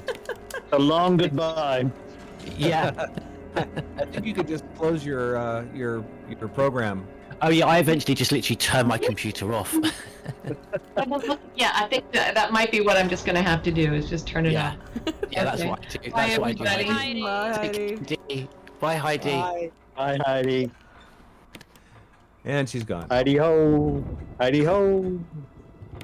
The last image is her waving to us. Aww. Somebody take a screen grab of that. We'll have it. Oh, Jerry, Heidi's screenshot stuck in this time. video. Nice smile. Okay, so one thing that we wanted to mention to everybody that is interested in the auction is we're going to allow, we're going to keep the auction going overnight. I'm sorry, remind me, guys. Are we gonna end the auction at the end of this stream, or are we go overnight? Well, the initial plan was to run it through the night because at that time we thought we were going to have the auction app on Twitch. Now we Yeah. haven't, so we've had to do the we've done the old-fashioned way. And thank you everyone for your generosity. People have been putting their bids in the chat. So unless a more technically minded person on the stream, which you all are, can come up with an idea, it may be that we will have to end biddings, and we'll obviously do a countdown that's fair, but we will have to end biddings when the stream ends, I Right. believe. Yes, and so Can I say something real quick? Yep. Yeah, I yeah. will say that Jeremy Pryor did have to step out due to his connection, and he's glad that everybody's still supporting the auction of this bottle and wants everybody to keep on being great. Awesome. Okay, Awesome. thank you, Jeremy. What was Jeremy's? Did Jeremy put in a final bid before he left us? Yeah, that was 600. Okay, Wow. and what's the highest bid right now? Highest bid currently is $700. Wow, amazing. And who is the lucky fan that we have leading the bid so far? The lucky family in the bar is Zombie Blood. Yay, zombie blood. And aren't we lucky to have the Oracle Dragon on our team? Because if it wasn't for the Oracle Dragon, of course, Batgirl's busy playing the game. Joe is our host, and I'm absolutely useless because I didn't know any of that information. Oracle Dragon, you've been with me since 2011. That's right. I built the website that long ago, and Oracle Dragon was the first staff member, and she's been with me through thick and thin, and has been amazing. Oracle Dragon, thank you so much. Yeah. I do my Yeah. best. Please keep a record of the chat so that we know exactly who bid and when and what. I have been. Because we have to be very honest with everybody about how this thing pans out, and I've been we keeping are. track of who subbed and who donated. Absolutely. And back then we were a website, and we spent most of our time chatting and arguing about Resident Evil in the forum, and I never would I have dreamt that we would be joining all you young hip kids doing the streaming thing, and the only reason we can do that, there's a couple of reasons we can do that. One of the reasons we can do that is because of you, Batgirl. Again, Batgirl, our superhero streamer, been bringing us many streams, many editions of Streaming with the Stars with many of the voice actors. Nat, Batgirl, thank you. You're amazing. Thank you for putting this together tonight. It's always my pleasure. But of course, as well, we couldn't do this. Joe and Dan, fans always message us, and we've had this very message in the chat this evening, like how the hell can you get these people together? And they say, and it's very simple. It's not difficult because it's just you're so approachable. You make it so easy. Dan, when Joe contacted you out of the blue, I'm sure you weren't sort of kind of in your car driving around LA really hoping you could, share some time with this, monotone English accent that you're having to put up with now. But you mean so much to so many fans, and guys, just you make it easy for us because you're so quick and generous to connect with the fans. Thank you. I can't thank you enough for that. Well, thank you for thanking us. It's been a lot of fun, but I think I do too now have to boogie on out because I've reached my destination, and my son's not here to tell me how to get off. So I'm gonna try and get out of here while I haven't said any more foul words. So thank you all, and thank you, Joe, and let me know how the bidding all ends up. And when Joe contacts me about the live show, I'll get my tap shoes on and my AK-40 whatever I'm shooting in there, and my stars jacket, and get ready for that. Oh, wow, thank you, will do. Can we ask you for a very quick Enrico line just before you go? Oh, Cut out. It's in a cutout. It cut out. Cut out. But that was perfect, though. That was so Enrico. That was him getting shot. Yeah, that was the long death scene. I think in the show it's well. So there you go. I'm gonna go get my umbrella. I'm crashing the party. Yeah, you're a legend, Dan. Thank you so much. All right, thank you guys. This was a lot of fun. And if you do it again, let me know, Joe. All right, take care. Bye. Take care. Sonny Bauer. I had to let Dan exit. I was gonna interrupt and stuff, but that had to be his exit. I'll talk to him next time, hopefully.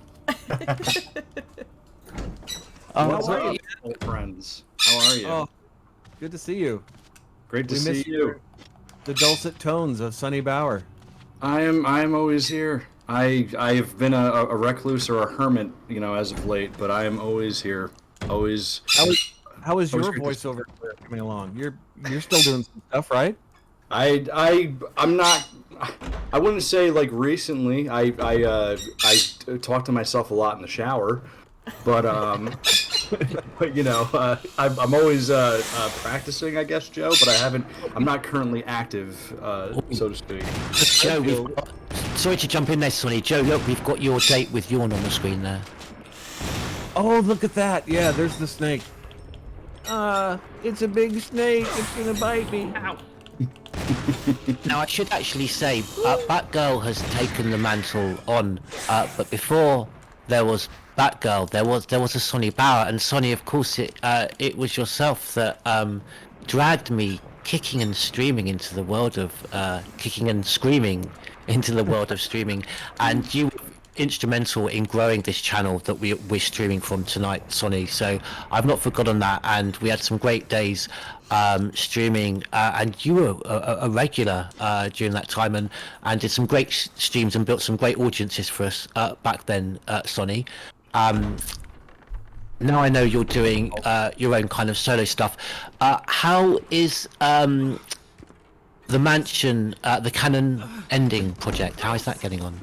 Well, first of all, you old fossil, always being stubborn about those forums and all that stuff. Thank you for allowing me to drag you, even though you were in fact kicking and screaming the entire way. And what you have, I mean, look at what you've built, and Nat has been killing it with the whole setup, with the interface and all the streams and everything. Yes, you're getting more and more, content and more of the cast of the other games on. It's fantastic. So it's great to see how the Twitch channel has evolved with that. So yeah, definitely happy to be a part of that process, and thanks for letting me do it. Thank you. Yeah. Thank you, Sonny. And I mentioned, I think it's the canon ending project. I know the video that you were working on. Is that in the sidelines? Is that something you're still working on? It's still going. There. You know what the thing was? It's taking forever and ever because I'm literally more and more as I work on this thing. I am dissecting this game. Like, I am going in and breaking it. Essentially, like, there's been more and more like modding and learning how the code works and trying to get as far as I can to be able to, manipulate as much in each room and with the characters. And there was a breakthrough that I had some time ago where I was actually able to, if you notice, even you, Joe, you played the game. Most of the spawns in each room, they're of the same type. There's always either just zombies, or there's only crows, or there's only dogs, or spiders, or whatever. Okay, yeah. Right. So most of those are locked in the game. So when you tried to like sort of change that and to get like other things to spawn, say you wanted like to have all the STARS members in the same room together. Well, typically, if you tried to like spawn like Jill, Barry, and Chris over like 3 zombies, if Jill was like the first spawn in that slot, it would just give you 3 Jills. Like it would lock that to the same column of spawn. And for the longest time, nobody knew how to get around that, and I broke that. So, wow, it's been helping me do that with a lot of different things. I've been spawning like zombies and dogs and hunters all in like the same rooms, and it breaks the game, definitely, for sure. It's a wild ride.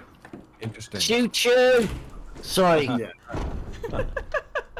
So, yeah, going off on a tangent a bit about that, but the Canon Ending Project has, I was going to, there was a very simple and sort of like streamlined way I was doing it, and then it just kept getting pushed back and pushed back and pushed back as I kept learning more things about this game. So, it's still in progress, but it's a very, unfortunately, slow burn for all of the people who are waiting for it. But one day... We may still see that. We may still see that roll out. Yes. Absolutely. Excellent. And are you still playing Chris in that? Am I playing? I'm not voicing anybody in that. You're voicing Chris in that. Oh, and here we are. We've got you, Chris. Joe, we've got you right now with Rebecca. Well, what was it? Oh, there it is. The audio drama for First Aid Spray. That was me playing Chris. Excellent work. Well, we've got a hype train. It's being, everyone's on it. The whole chat's on it, but it's being driven by Awesome Kitty Zombie. Awesome Kitty Zombie, you are a fucking cool train driver, and you are driving. Joe! Oh my gosh. Sorry, it's like 1 a.m. here. My neighbours won't be happy. I guess so. And Zombie Blood bid 775 on the whiskey. Joe, can you stop drinking that whiskey? Seriously. It's mineral water. I swear it. It's all right, Joe. I'm drinking sangria right now. I'm sitting back. Joe, check the chat. We've got a hype train. Fairy Hippie gifted a tier 1 sub to Stars Tyrant. Stars Tyrant's in the chat. Oh, jeez. Welcome, Mr. Tyrant. Aaron, no one wants to hear me scream choo-choo again. Aaron, come on, Oracle Dragon. Let's hear your loudest, massivest choo-choo. Oracle Dragon? Woo woo! I need to get my huskies to howl. I need a freaking train whistle.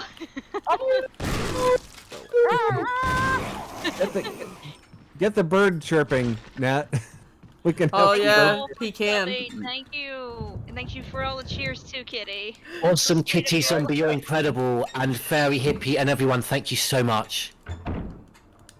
Oh okay, wow! And thank you to everyone who subscribed today, because I will be getting the medallions out to you once again. I've always wanted to say this. Joe, can you stick your medallion up into the screen, please? Oh, yes. God. You've always wanted to say that. You've always wanted to I've always wanted to say that. 3D printed in resin, and those will, and it'll have a hole so that you can hang it from something or put it on a keychain or whatever you want to do. You can. Joe, that is a fantastic medallion, but may I suggest you make an alternate version of that has the stars emblem on it? Oh, absolutely, absolutely. Yes. It has the umbrella thing on it. So I can make an alternate version with. Actually, I'm going to make a whole bunch of stuff. So if anybody has any suggestions of stuff that they'd like to see, let me know, because I'm also a modeler and I'm going to be doing some special 3D printed swag for the Crimson Head Elder podcast. That's coming up. and that'll be special. And Yo, I'm so still waiting for your cosplay. It's coming. I saw the vest. You've presented the vest before. I'm waiting for you to wear that thing now. I got to quickly say what is also very special is everybody that is still in the chat now has been part, and everybody that was in the chat before has been part of one of our biggest audiences that we've had since we've started streaming. So thank you again, it's been amazing. And obviously we wouldn't have got that without Joe, of course, and all the other special guests. But Joe, you were instrumental in driving around. It must have been so tough for Joe Whyte, driving around his big, American convertible car, palm trees, sun out. No, seriously, Joe, thank you so much for assembling everybody, all the stars together. So what was that like, kind of, going to visit Heidi and Hope and Dan, of course? Fantastic. They're just super cool people, and it always kind of bothered me that I didn't know that we did this thing together, 23 years ago, whatever it was, and that we didn't know each other, that we acted together in something that was so seminal and so important to the genre, to the survival horror genre, and that we didn't know who each other was. So it became kind of a quest for me a few years ago to get everybody together. And I was a little upset that we couldn't find Dan Hagen or Adam Paul, who voiced Brad Vickers. Adam, I did manage to get in touch with Adam. He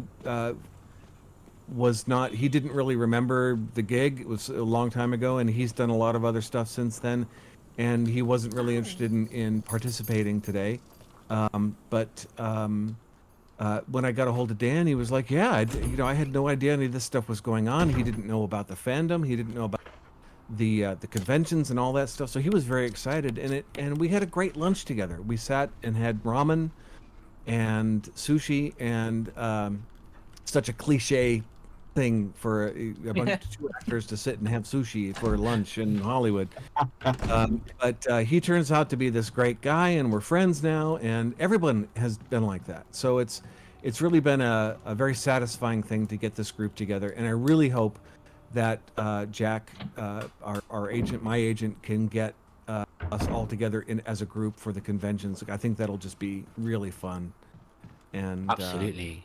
New York Comic Con, Joe. New York Comic Con. That would be fantastic. That would be fantastic. Be amazing. Yeah, and it's been very wholesome. Just on the sidelines, seeing all of you come together. Honestly, when I heard about the stream, not only getting the five main characters. I know Ed. It turned out Ed couldn't show up today, which is unfortunate. But then hearing that you got Enrico Marini, I was like, wow. I never, I didn't know that we were ever going to hear from, Dan. It's amazing. Yeah, and it's funny because it turns out he and I know several people. His wife is with my voiceover agent. We're with the same agency. So we were talking and the other day, and he said, yeah, in fact, my wife has an audition for this project today. And I said, I do too. Who's her agent? Imperium 7. So am I. So it turns out to be much smaller than we ever expected it to be. Incredible. I just got to say, because of the generosity of Awesome Kitty Zombie and Tompano and everybody else, we were on a level 4 hype train. But of course, I can't make I'm dying to make very excitable train choo-choo noises, but I can't interrupt Sonny and Joe. So, I have to mute my excitement, and so does that girl. But yes, That's the latest development. We're on a level. I don't actually know what it means because I'm so old. But we're on a level 5 hype train. No, we're approaching a level 5 hype train. Choo choo, Oracle Dragon, come on, you're better at it than me. when the police turn up because my neighbours complain, I'm going to get the police to do a choo choo as well. They're very nice, the English police. They're not like your lot. I'll invite them in for tea, and they'll be very nice. It's almost 12:30 in the AM for you, isn't it? Yeah. Yeah, it is. But I'm buzzing. I'm buzzing on this night. Tonight's been fantastic. Yeah, incredible. It's been so cool to see the whole cast together. You know, and I didn't get a chance to to speak with the other members. I would have totally just fanboyed out and basically said like this ensemble cast of these characters in particular are my favorite group together. I've said that to you, Joe, probably 1,000 freaking times. But this Chris, this Jill, Barry, Rebecca, Wesker, they're my favorite ensemble like together. And we're so lucky that they're all just. We were saying this last night. Sometimes people say, it's not. Don't meet your heroes. You can often be let down. But everyone, is just so nice. Joe and Heidi, amazing. Obviously, that iconic relationship of Jill and Chris and how special they are to so many of us, and that we just get two human beings like Joe and Heidi to play those characters. We got very, very lucky. I'll never forget it when we did the first stream. The one that kicked Crimson Head Elder out into the streaming world when we did it with Joe and Heidi. One of the first things they said was, Joe, Heidi, I was a 13-year-old boy when this game came out, and you were both my heroes. And Joe's immediate, without missing a beat, Joe's immediate response to that was, "You need to find new heroes." Better heroes, yeah. Oh man. Personally, for myself, I mean, Heidi is a great hero, but it's Joe, one thing. you're also my hero, Joe. So, Well, thank you. You're putting all this stuff together. You're trying to get You're basically the leader here. You're trying to get everybody to the the conventions. You're doing this charity. Like, come on, you're a hero, dude. Seriously. Well, it's really all about the fans. It's really all about the community, and that's one thing that I want to say is everyone that I've met in this community has just been such a stellar human being. All of the other people, I mean, from Resident Evil, all those guys, I mean, what a great crew. What a bunch of super solid, wonderful human beings. It's been really exciting for me to make all the friends that I've made through the Resident Evil community, and I'm really eternally grateful for that. And the chats, just getting to talk to people. Every time you talk to someone who says something like that, Sonny, like you guys, you meant something to me. Your characters meant something to me. As an actor, to hear that's why you do it. That's what it's all about, is touching people and bringing a story into their lives that allows them to, experience something you'd never experience in real life, and to experience those emotions and feel the fun of going through that. And I get as much from fans and community and all that feedback as they got from the performances, and that's what it's all about. So yeah, and from my perspective, Joe, like personally, like I mean, the early 2000s growing up, I mean, this was what, like maybe like a decade or so before social media really took off. I mean, we had like MySpace and Facebook and stuff in the interim, but yeah. When this stuff came out, there was like such a disconnect between like fans and the artists who do these things. I never thought in a million years I would ever get the chance to to do what I'm doing right now, to talk to you and to essentially call you a friend. At the same time, like it's incredible. And I think it's such an amazing way to connect everybody together. So absolutely. it's been such a special thing for me personally. So I love it. Love it. Yeah, and the fact that you now voluntarily host our podcast as well, Joe, means a lot to me. Absolutely. No, if you didn't have those photos of me, Paul, I would never do this. But I'm kidding. He doesn't have any photos. As far as I know. As far as I know. In incriminating evidence, is that what we're going for here? I sold those on eBay long ago, Joe. Money for it. That's supposed to be a Wesker Barry dynamic, I don't know what the architect of the Spencer Mansion is doing with Chris Redfield. So like, I don't know, whatever. He's got pictures of me with a giant snake doing things that we shouldn't have been. Oh no! We've lost. Come on, we've lost our way. We've lost Joe's. Joe, we've lost your face from the screen, I think, haven't we? That girl, have we lost Joe? Am I still You're Cam. there? I don't think you're on cam anymore, are you? But I was going to say, first, Nelly, welcome to the. Oh, there we go. Thank you. There we go, Joe. I get sad and lonely when I can't see you. Nelly, thank you for donating and thank you for joining the stream. And I was just going to say, because I know fans were disappointed that we couldn't have Ed Smaron on with us, Barry Burton actor. The reason for Ed's absence, he was going to be on with us, and he has signed the whiskey bottle. It was really technical issues he had with Discord, unfortunately. So no, if it hadn't been for Discord, Ed would have been with us this evening. But we are planning, hopefully, maybe something in the future we can do with Ed. And Oracle Dragon, who I know is the queen of links, Oracle can put links in the chat of past podcasts to, in fact, an interview and a podcast with Joe and with Peter Jessop, Albert Wesker actor, that we have done with Ed Smaron. So, yeah. You know, we will hopefully be seeing perhaps Ed with you and the other actors at a convention altogether. I know your agent's working on that.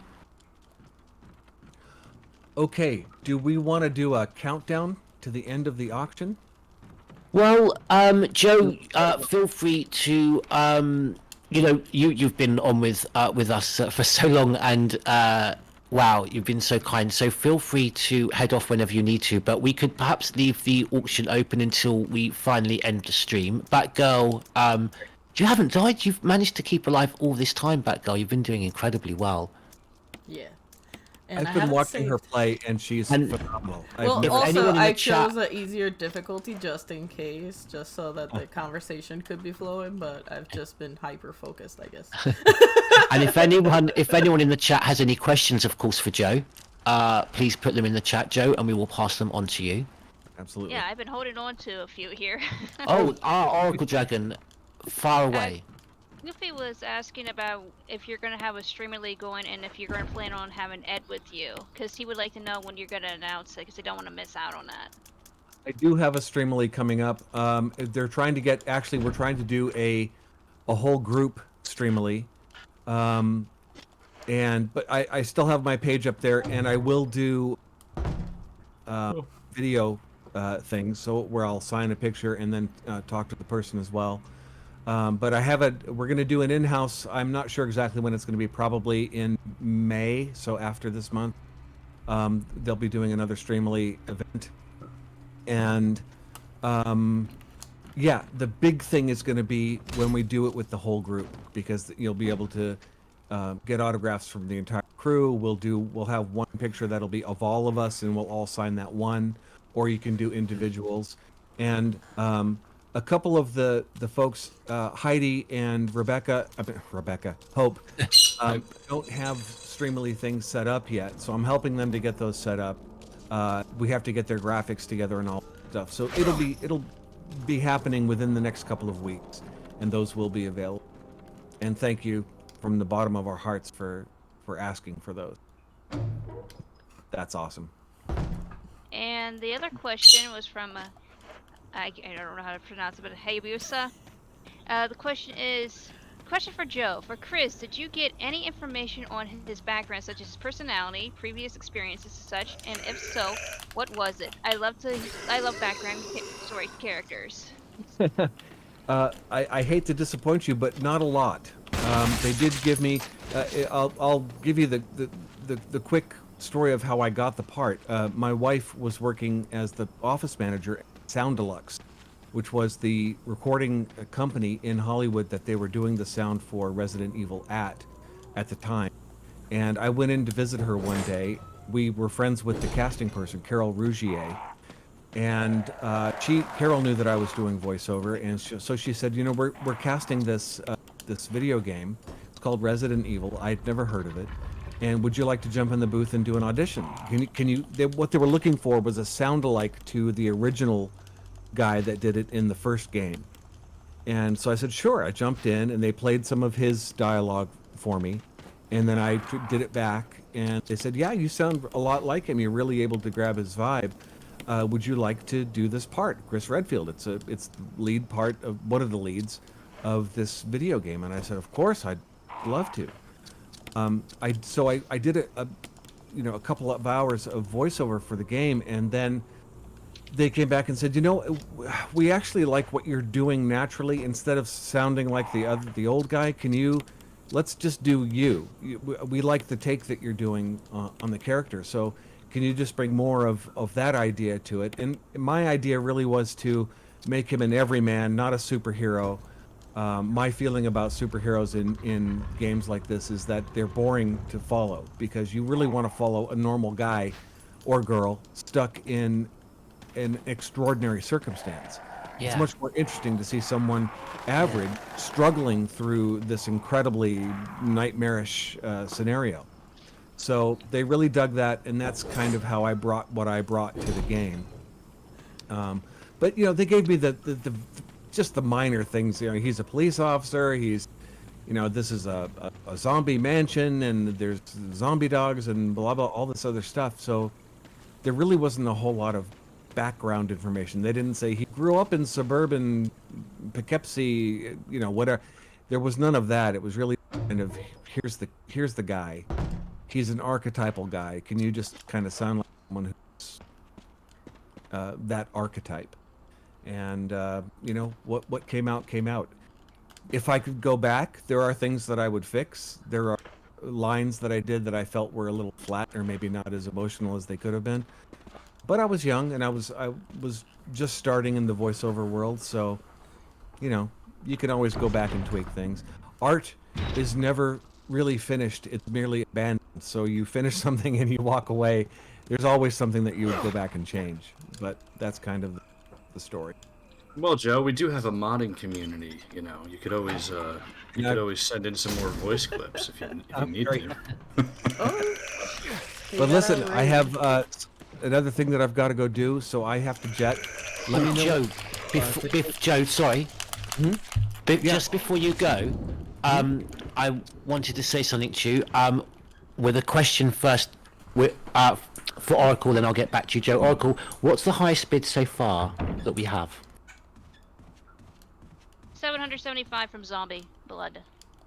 Yay! Incredible. Joe, before you go, would you like to one more time hold up the whiskey, show who and where it's been signed, and perhaps you might want to put those voice acting skills up and tell us, really enthuse us and try and advocate why perhaps we should be getting. I would suggest, because this, without the signatures, this has sold for well over $1,000 in the past, hasn't it? Why perhaps should we be looking for that?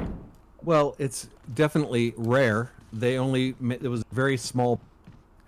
The bottle itself, the whiskey itself, is selling on certain alcohol websites for over $1,000. And you can't, actually, it's not made anymore. It was only made a very limited run, and it was only distributed in Japan. So this is an extremely rare collector's item.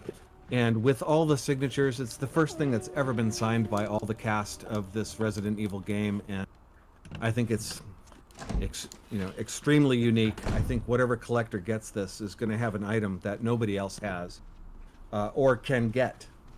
So, I think it is very worthy of a high price.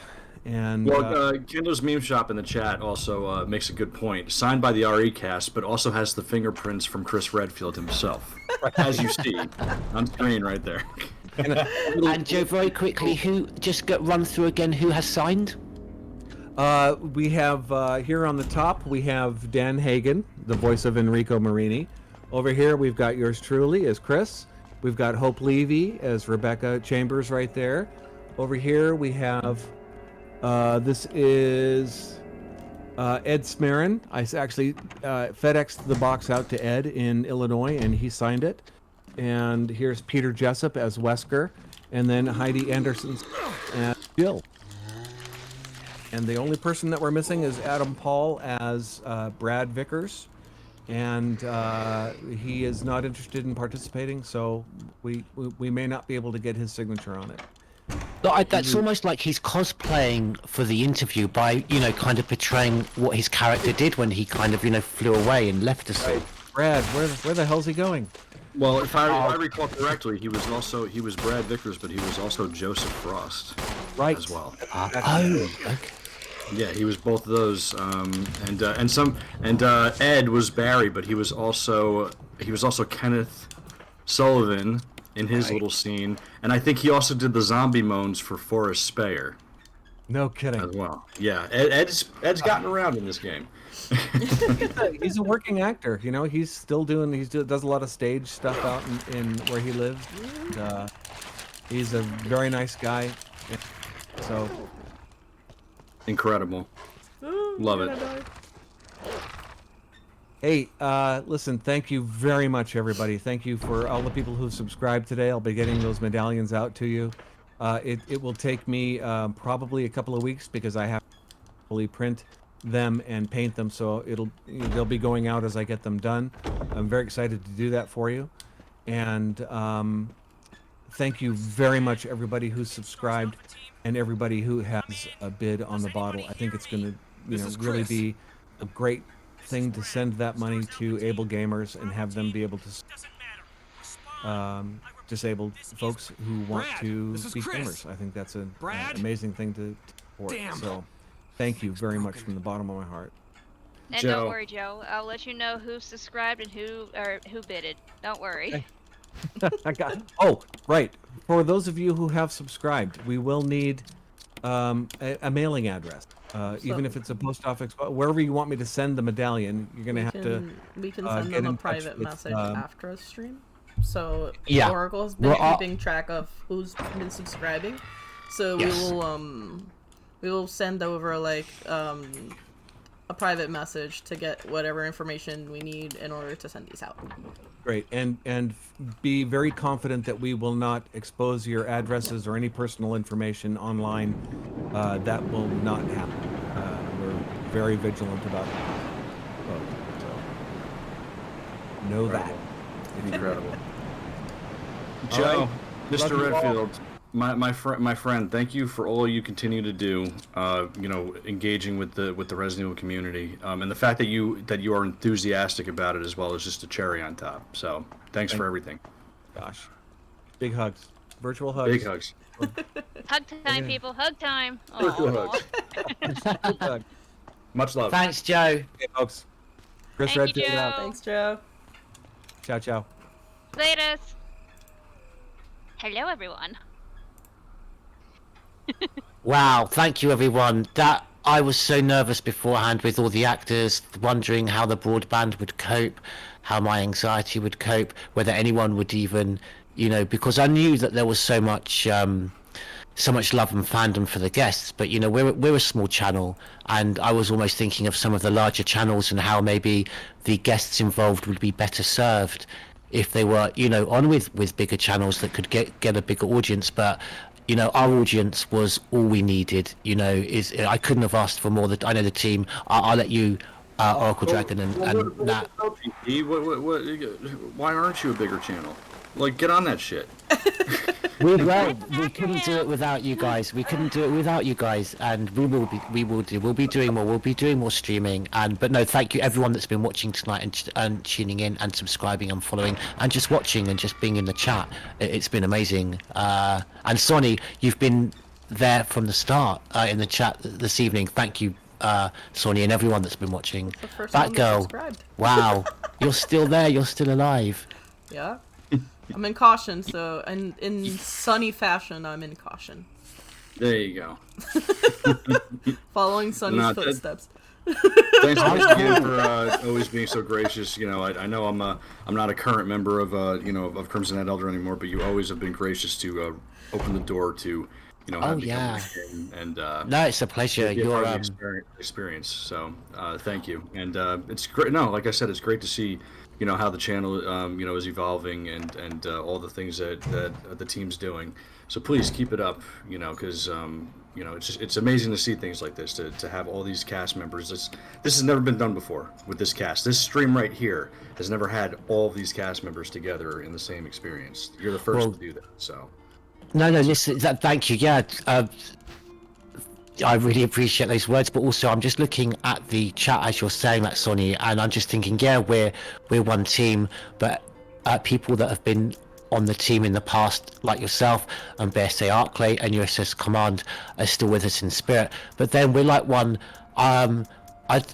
We are. This is true. We're one family because we've got Stars Tyrant in the stream from the Resident Evil podcast, and I've been friends with those guys for many years, and we've got Greg and Nighthawk in the chat, who literally were posting in the Crimson Head forum in 2011, and if it wasn't for them posting in the forum, and that if the forum had died, then I wouldn't be doing this now. The website would have died. So, and Oracle Dragon, of course, being with me, supporting the forum and the channel, and yourself, Sonny, and everybody. We're just one big. We're sometimes we know that there are certain aspects of the fandom that let themselves down. Of course, we saw that with the Lily Gal, situation, and we all know there's the odd arse, lurking out there, maybe in Twitter, who now has a, extremely small audience. But I don't like to focus on those people, and I actually think, as a whole, we're a fantastic community. We really are, supporting each other when people have mental health issues and other things. And yeah, like I said, I couldn't have done this without the generosity of the voice actors, but we couldn't have done that without, all the people that have been turning up today to watch. I truly believe that we are a fantastic community at our core that has a few grimy edges that might get, that might sort of mask, the greater, I guess, central, core group. Because there's a lot of fantastic people in the community. Someone still agrees with us. It's mine. It's my dog. My dog. Sorry. So Smiley had a question in the chat. Question for the house: what is the next remake you want, if any? Well, I know. I don't know if he's still there, but I know Stars Tyrant is aching for a Code Veronica remake. Or joke, but no. Okay, so I'll hand that question over to. It's a great question. I'll hand that question over to Nat, to Batgirl, because Batgirl, no one could be more passionate about Code Veronica than yourself. I am as well. Do you see it, or would you like to see a Code Veronica remake? No. Batgirl. No. It's a controversial take. My take on it. I do not want a CV remake, since I feel like a lot of it would have to be removed and changed in order to please the new audience, and I don't really like when they cut content from it. Also, understandable. It's my favorite iteration of Claire, and I feel like, nothing against Stephanie, she's been killing it so far, but I don't know, every time I play CV, it's just like, my link is always with Allison. Yes. Yeah. Absolutely. I mean, these things all impact us differently. So. Yeah, I've been asked this a bunch of times if I wanted a CV remake, and I always say no, and everyone's like very confused and shocked because they're like, "Wait, don't you love this game?" I was like, yeah. Then why don't you want to see it remade? I was like, I feel like there's some things that are gonna be lost. And the way that Darkside Chronicles played, you could already tell that they were already switching a lot of things around. Yeah, and I mean, and also it's like you just go back to the original statement. I love this game. Yeah. Why would I need anything else? Yeah. I would like to see totally Outbreak. That one I would like to see. I think Art Thompson's time in the RE engine has come. Oh, I think Survivor. yes. I think Survivor would be great as a remake. It would. Yeah. As long as they keep it the same story, the same choices, different paths, different encounters, not the single path, single encounter. This is where we go. Okay. What if they? Oracle. What if they I'm very streamlined? protective of Survivor. Hiss. What if they made the entire game, like, what if they made it so that you had to experience every path and then like sequence, and then sequenced having to encounter Andy and the sweepers or cleaners or whatever they are, and Vincent. Like, what if they streamlined it so that you had to experience all of that in one big experience? Oh, well, they've got to, because At the same time, I'm a bit like, because they could screw it up. Because if you think about it, which one of them gets killed by the tyrant? True. Or do we get killed? true. I mean, they might have to alter, like, you know, the fate, like, you know, how their fates are met, you know, for one full experience. But I was thinking in terms of, like, yeah, what if it encapsulated so that you didn't have to choose one? You know, like, I know that the branching paths is like part of the appeal, but then, like, you only encounter. It limits the game, doesn't it? Yeah, no, the branching paths are great, and it's a really great idea. And I actually wish they had kind of taken that on board even further with some of the more, you know, latter games that have been quite linear. But it's so narrative restrictive that, yeah, individually that you'd have to encompass all. I mean, it's a great story, and I'd love to see that. And yeah, absolutely right, Sonny. You could only do it by encompassing all three. Is it three main paths if you encompassed all three together? Yeah, I think they have. Well, I think like it's very multiple choice. Like, you have 3 different, like, you know, ways to go at the beginning, but then you could also branch off in the interim. Like, I think it's like 9 different like options or something total that you could you know, different you know, for replayability. All different areas. Yeah, basically you have different encounters for each room, and if you choose a different path, you encounter the sweepers. If you choose another, you meet Andy. If you go the other path, you face Vincent. Yeah. And I know some people actually really want to see Locke again, because Locke killed a hunter at one point with a baseball bat. Because that's why he wields it around. Because he's actually fought off zombies and a hunter with a baseball bat. That's incredible. Thank you for. You guys might want to. Oh, sorry, Batgirl. Sorry. No, I'm just thanking Spiral Seahorse for the donation. Oh, thank you. Spiral Seahorse has donated to AbleGamers. Thank you, Spiral Seahorse.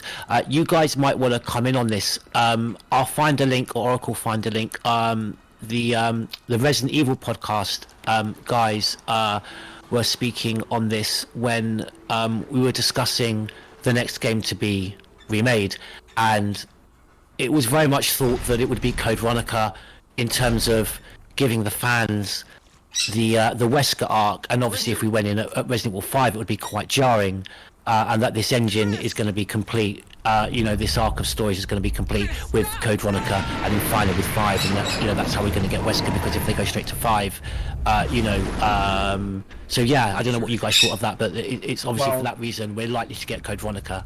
There's been a lot of buzz on Twitter, and I've been, you know, recently also kind of putting my perspective out there. They don't only want Code Veronica and 5 to tell the story of Wesker. They want to go as far back as to have RE1 again on the RE engine remade. No, we don't need that this at whole all. Wesker, this sort of like Wesker or like Chris versus Wesker like trilogy, if you will, to tell that entire story. And honestly, you know, maybe it sounds like I'm gatekeeping, maybe I'm just too, you know, stubborn about. I believe that Remake stands the test of time. I know people don't like the fixed camera angles, I know they don't like the tank controls, but there's something sacred about this game, and I think it really, like, it should be preserved, you know, and it is, like, you know, it is Shinji Mikami's baby as well.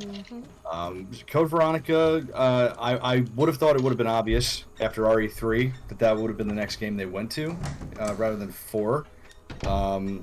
5, I'm kind of like iffy about. I've got things I love about 5 and things I absolutely want to disappear from 5. So it's that's an interesting one, but yeah, 4 surprised me. It almost, and this may be controversial, the 4 remake for me is superior in nearly every way to its OG counterpart. I agree. That's my perspective. I think it. You'll have to. We need to bring Sunny onto the RE4 podcast. I completely agree. You have to forgive me because it's like 1 a.m. here, but despite the fact that I actually was on that podcast, no, you're right, Sonny. The Resident Evil podcast guys were discussing the fact that it would go back, because it was much to my surprise, but they argued the point, and they were right, that it was because of that Wesker arc, that trilogy, that they would be going back and on this engine doing a remake of, you know, of this remake that we're watching now, which I just wouldn't like to see, but it's inevitable. I think they convinced me, the guys, that, you know, for the reasons you just gave as well, Sonny, that yeah, that it is very likely. Yeah, I would, you know, it may seem very likely, but you never know, because you know what, there's something about this game here, like the re-release of this game, the remaster, It is like when you think about it, it sold so well. It did what it couldn't do the first time around. And I feel like if it did do it the first time around, we would have had that classic style Remake 2 and Remake 3 on the GameCube probably.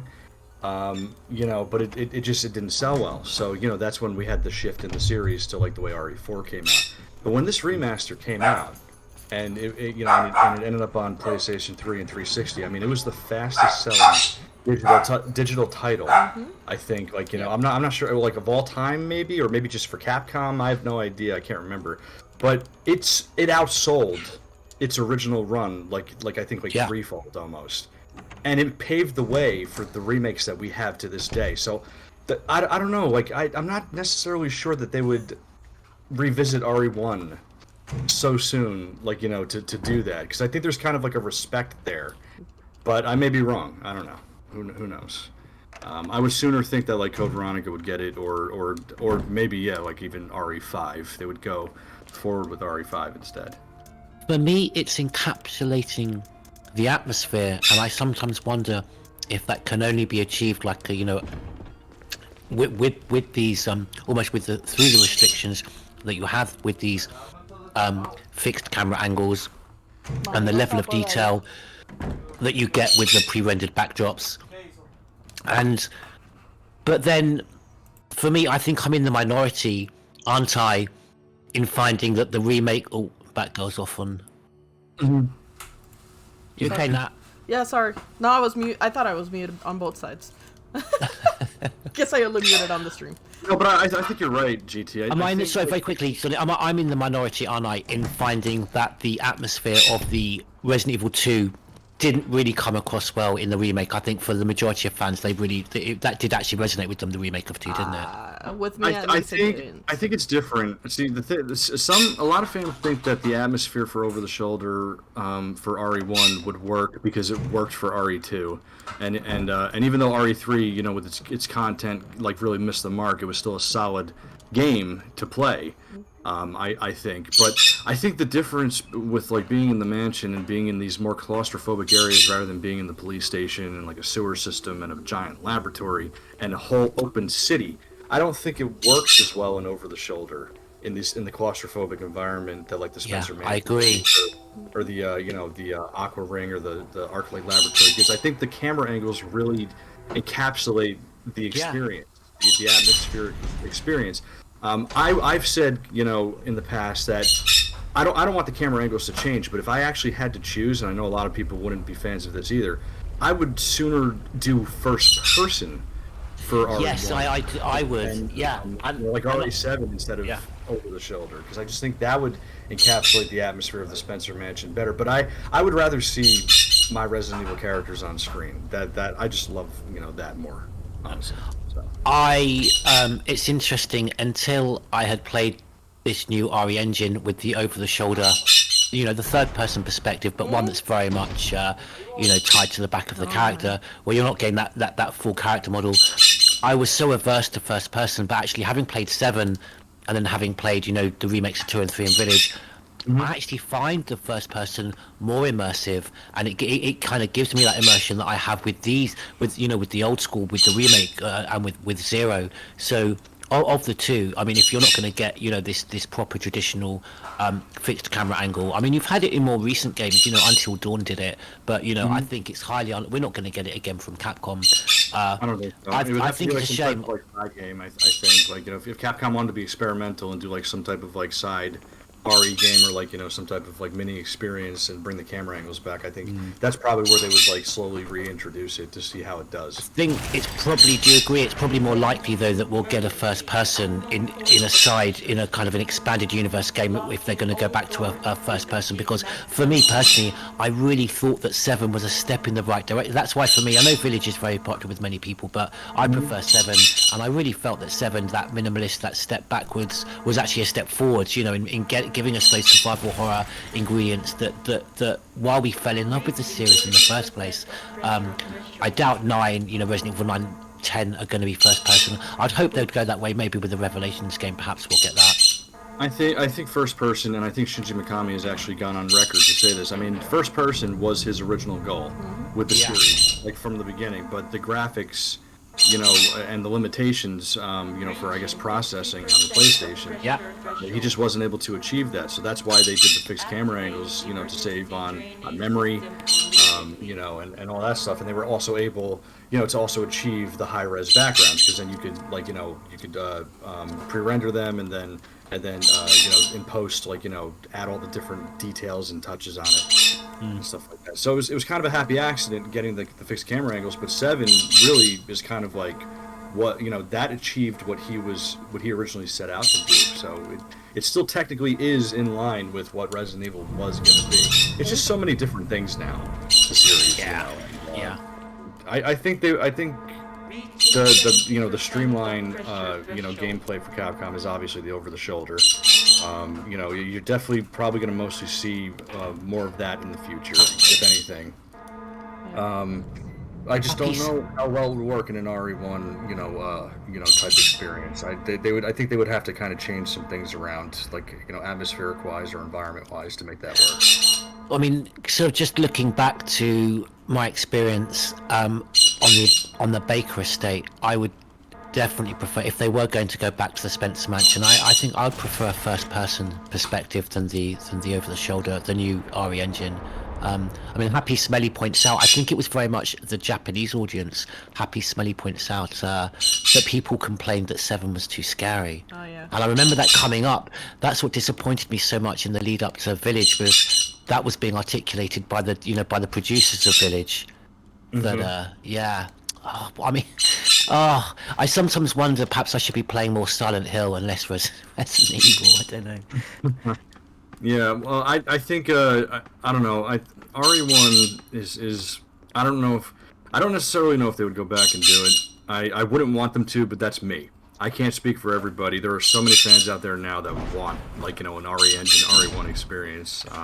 Ones who just can't hack, or just, you know, they can't gel with the older, you know, gameplay style, and they want to experience the Spencer Mansion for themselves with the newer style, which, okay, I get it, I do, but I would sooner think that, like, Code Veronica or RE5 would probably get it, and I think RE0 would just be forgotten to time.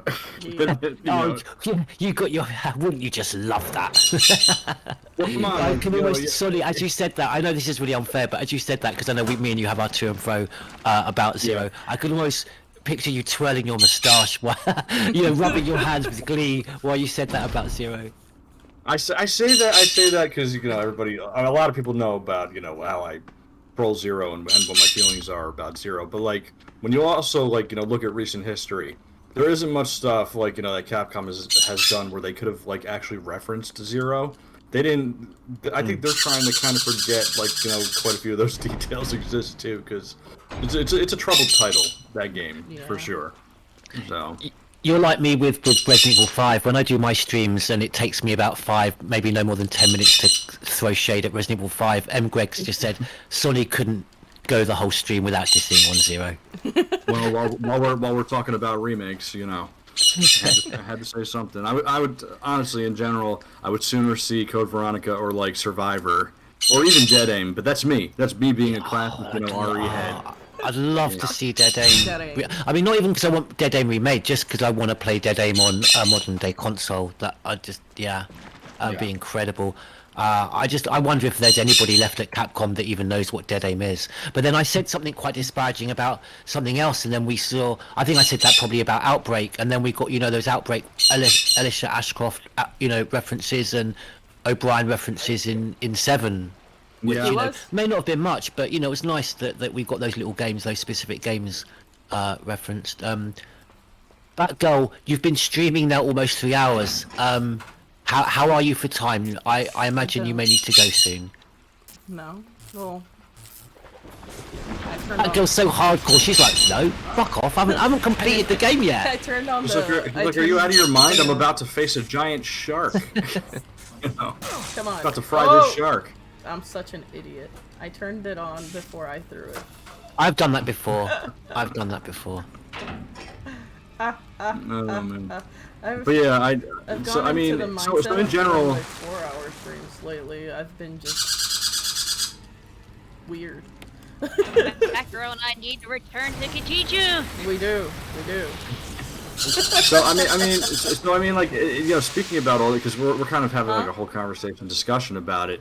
So, like, in terms of actually, like, seeing your next remake, if any, do you have a consensus? Like, GT, if you wanted a remake, maybe you don't want a remake of anything at all, but if you wanted one, what would be the one that you would want to see? It's kind of, it's always, I suppose, like a selfish take for me. It's always been in order to make the game more accessible. So whereas for probably, and we've seen, because whilst we've all really enjoyed, I think the majority of the fans have really enjoyed the remake of 4, in various respects it doesn't kind of feel like it actually needed to be remade. But for me, the best part of it was because I'm probably again in the minority, there's something to do with the original 4 where the camera bounces back to the center that just makes it almost unplayable for me, kind of on a motion sickness point of view and just a playability point of view. So just for me, the remake just allowed me to enjoy what, all the aspects of the original and the improvements that we've got, the slightly different takes and skews that we've had with the remake of 4, and that's why I've really enjoyed it. And it's that argument, I suppose, why I don't really feel the necessity for Code Veronica, because we had that.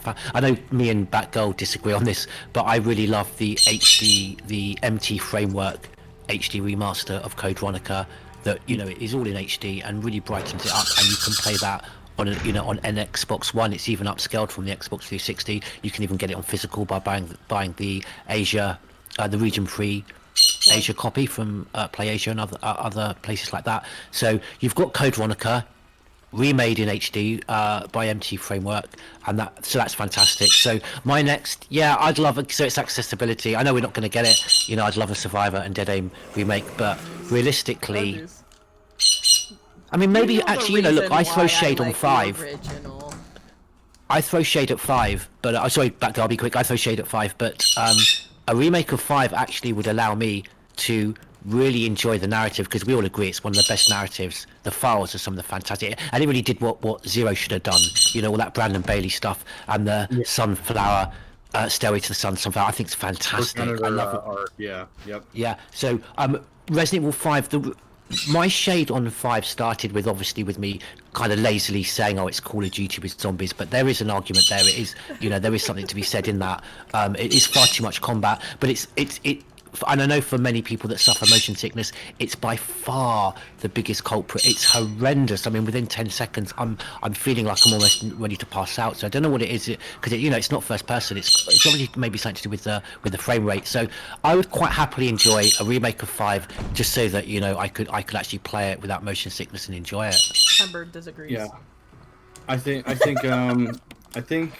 5. It's very interesting to hear, like to think that there might be a remake of 5, because I mean that game was huge when it first came out. I think it's still like not for single sales, but like for all, if you're taking all the different ports and everything like that, I think it is still like the highest selling in the franchise to this day. It has probably arguably the best co-op experience in the entire series. The most solid, but yeah, I mean the story itself kind of suffers from the same thing, and not nearly to the extent that 4 does. I mean, 4 was just a total side story, but 5's story is basically all in the files, or it's completely reserved until the last 2 chapters of the entire game. Before that, if people don't read the files or whatever, they're just going around. They're like, I don't know what the hell's going on. And then Wesker shows up, and the last 2 chapters kind of kick in, everything. But I feel like if they did remake 5, and they could, really like tell that, like give it the treatment that remake 4 did with the story and the characters, and set the tone to kind of match the way that 4, sort of changed its tone compared to its original. I think that 5 could be a strong title as well, a 5 remake. I agree.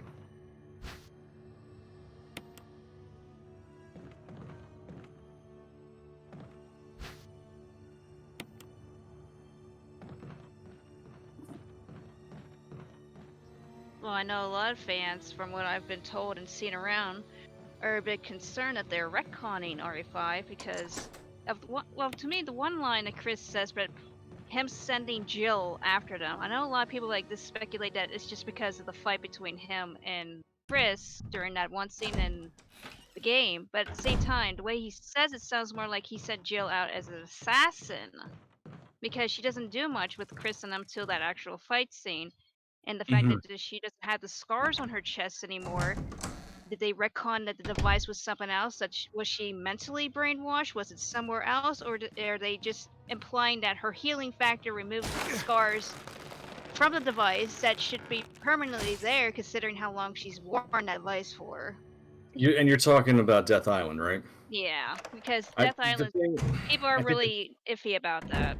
Well, the thing about Death Island and the way that they explained Jill's de-aging, that I don't think I don't think calling it the T virus was the way to go. I think they would have a better time if they referenced the P30 device, because the P30 device, it's the progenitor virus. The progenitor virus is supposed to be more of an immortality virus than the T virus is. So I would attribute the de-aging or any of the scar healing to that more so than the T virus, because the T virus, even Wesker was injected with an experimental T virus, and by 5 he had still aged appropriately, so I don't know. It's the lore there. It's a little iffy there. The way that they're kind of keeping Jill looking the way that she is. There might be something more to it than that than simple lore. People joking on Twitter about, oh, they got to stay young and hot forever, the young and hot forever virus, because Claire is still kind of looking pretty young, and Rebecca's still looking pretty young, but then Chris is looking wrinkled and stuff like that. So yeah, I like the one post that somebody made is that Claire's got the fear virus, Rebecca's got the other virus, Jill's got this virus, Leon had lost Plagas, Chris the old man. The only one that doesn't make any sense is the Las Plagas. There's nothing to suggest that the Las Plagas keeps you young at all. They're just saying that, but the A virus and the T Phobos virus and the T virus, at least there's a correlation there, with the viruses and stuff. I tell you what doesn't make sense. Chris's shirt doesn't make sense. That Hawaiian shirt is total dad energy. When I first saw that, I genuinely thought a fan had taken what was an original shot of him wearing something else and had just photoshopped that on as a joke. Like they do those over-exaggerated smiles. I thought it was a meme. I think it's just great that it's kind of becoming this thing on Twitter, seeing that shot of him and Jill with their Alcatraz outfits, and he's wearing the shirt. And Jill's kind of got that coat on or whatever. Concept of her coat. Yeah, and they're basically like a cardigan, basically, and they're basically calling Chris and Jill mom and dad on Twitter at this point. I find it to be kind of funny, actually. It's interesting. Yeah, I tell you something that really made me laugh. I don't know if it's something you want me to draw attention to, Sonny, so I'd say it in kind of coded speak so we can just move on quickly. But a tweet with regard to scooters. Do you remember that? Yeah, I don't understand what that was. The weirdest. That was the weird. I actually made me laugh because that was the strangest, most illogical, oddest. It was a tweet I've ever read. We could probably talk about that later in more detail. I don't understand what it was about, but yeah, I know what you're talking about. No, but what it was about, it was just so random. It was just so random. Yeah, I thought it was very funny. I don't recall any instance in which that discussion was even taking place. So we'll talk about that. Yeah, yeah. For sure. Very strange. Yeah. What do you all think of Death Island so far? I mean, besides the obvious, it looks like it's going to be just as batshit action packed as Vendetta was. But the fact that we have these five characters together, what do you think about that? Nighthawk, take care. Have a good night. Nighthawk, good night. Thank you for joining us, Nighthawk. It's always special when Nightcall's here. Indeed. And with Death Island, did you guys catch the code, the Caliban Cove reference? Oh, what's that, Oracle? Did you catch the Caliban Cove reference in Death Island? I didn't know. No. The whole scene with Rebecca with the soldiers and the boat and then the shark attack? Just like Caliban that's Cove. right. So they Ooh. probably, well, I mean, because S.D. Perry's novels, for as interesting as they are, they're probably not considered as part of the Prime, universe by Capcom. So they might have made an homage to that, in Death Island by including a scene like that with Rebecca and the shark. Yeah, because the moment I saw that, I'm like, oh, Caliban Cove! Yeah. Give me Oh, that's 2 really seconds. cool. I'd forgotten about that. I'm gonna turn off a light because the birds keep acting up because the light is on. I'm just so relaxed about the bird now because our special guests have gone. We can all bets are off. Take your shoes off, put your feet on the table. I mean, we can even get naked. The special guests are gone. It's all. So It's this means I can go grab my it's bottle of wine. crazy time. You had to go with that extra one right at the end. Sorry, but it's just so nice to relax. Do you know what I mean? It's So Batgirl, you don't have to make soup out of your bird. I don't mind it. I still want to make soup out of him. What do you they think need to about rehire her. Oh yeah, some people, some fans recently have been they finally want a Resident Evil 4 novel from her since the remake just came out. Oh, okay. Yeah. But what do you think about Death Island? GP? I've been keeping myself kind of free of spoilers. I've only seen the shots and the initial trailer, so I haven't been following up too much on the detail. I think I really like Damnation. I thought that these CGI movies started really strong, and I think like a lot of us, I was really invested in them and really wanted to support them as the proper representation, of this series on the big screen, and just kind of, wipe Paul Anderson's work away. So that's why I did like Damnation, and then for me personally, Degeneration was the first, wasn't it? It started in the airport. Degeneration is my favourite, and they have slowly kind of gone downhill since then. And I think kind of quite a low with Vendetta, and then with the Netflix series, which wasn't bad. I think it was Infinite Darkness. I preferred slightly more to Vendetta, but that's not saying much, I suppose. But I'm really hopeful. Maybe we will get something a little bit, just because we get, just want a little bit more stronger, like drama and better story writing. We've seen this recently with The Last of Us and how well that was adapted to the TV. So I just like, I understand there's campness in the series, and I know that I kind of get sidetracked and think about Silent Hill, and this series perhaps isn't meant to be that, and it won't take itself as seriously as perhaps The Last of Us did with Netflix. But I still would like to see a little bit more deeper writing depth in the writing, and hopefully we'll get that. Yeah, I agree. I mean, my fear is that they're presenting Jill's post RE5 trauma as a story point, and it sounds very enticing that they're going to explore that, but my fear is that they're going to pull another Vendetta, and they're going to do it for like all of like the first 10 to 15 minutes of the movie. Then the rest of the movie is going to just jump right into the action, and it's just going to be like a total like roller coaster ride. Oh, yeah. Can I just jump in there quickly? Do you know what I did like? Was it Vendetta where the first 10 minutes took place in like a mansion? There was the mansion kind of. I loved that. I loved that. Yeah, that was great. Yeah, it was slow paced, and they took their time with it, and then of course, we know what it evolved into after that, and that's my fear. To a zombie child. This is true. It was very true. That was great. That shot. Do you remember? Yeah. Not oh my god. A lot of people would be bold to do that because zombie children, it's kind of like, that's no Terry, but in here, ooh. Yeah, there was also, I believe that the producer or like the creator of like The Grudge or something may have been involved in that movie, because there's a shot of like a sickly looking like long black haired like ghoul looking thing like popping its head like down upside down like in the fireplace. Yeah. Like how Kayako from The Grudge kind of like the ghost. The long black hair. So there's like one shot of that in Vendetta, and I think that was sort of like an Easter egg or sort of like a like a nod to that. So that was pretty interesting in that mansion section, basically. Yeah. It's my fault.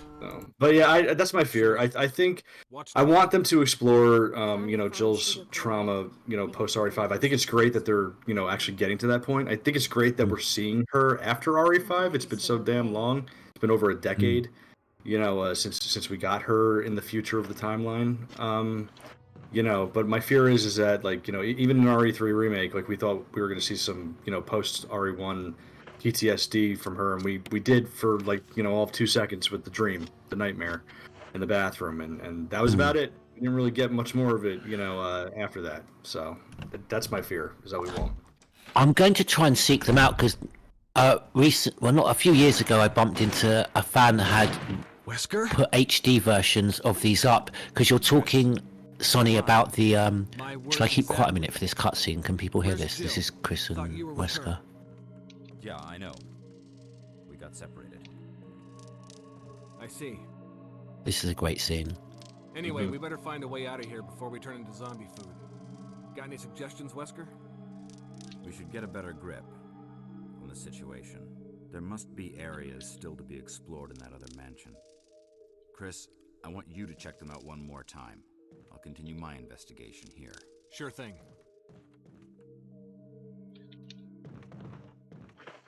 Fantastic Joe and Peter performance there. Yeah. Joe, sorry.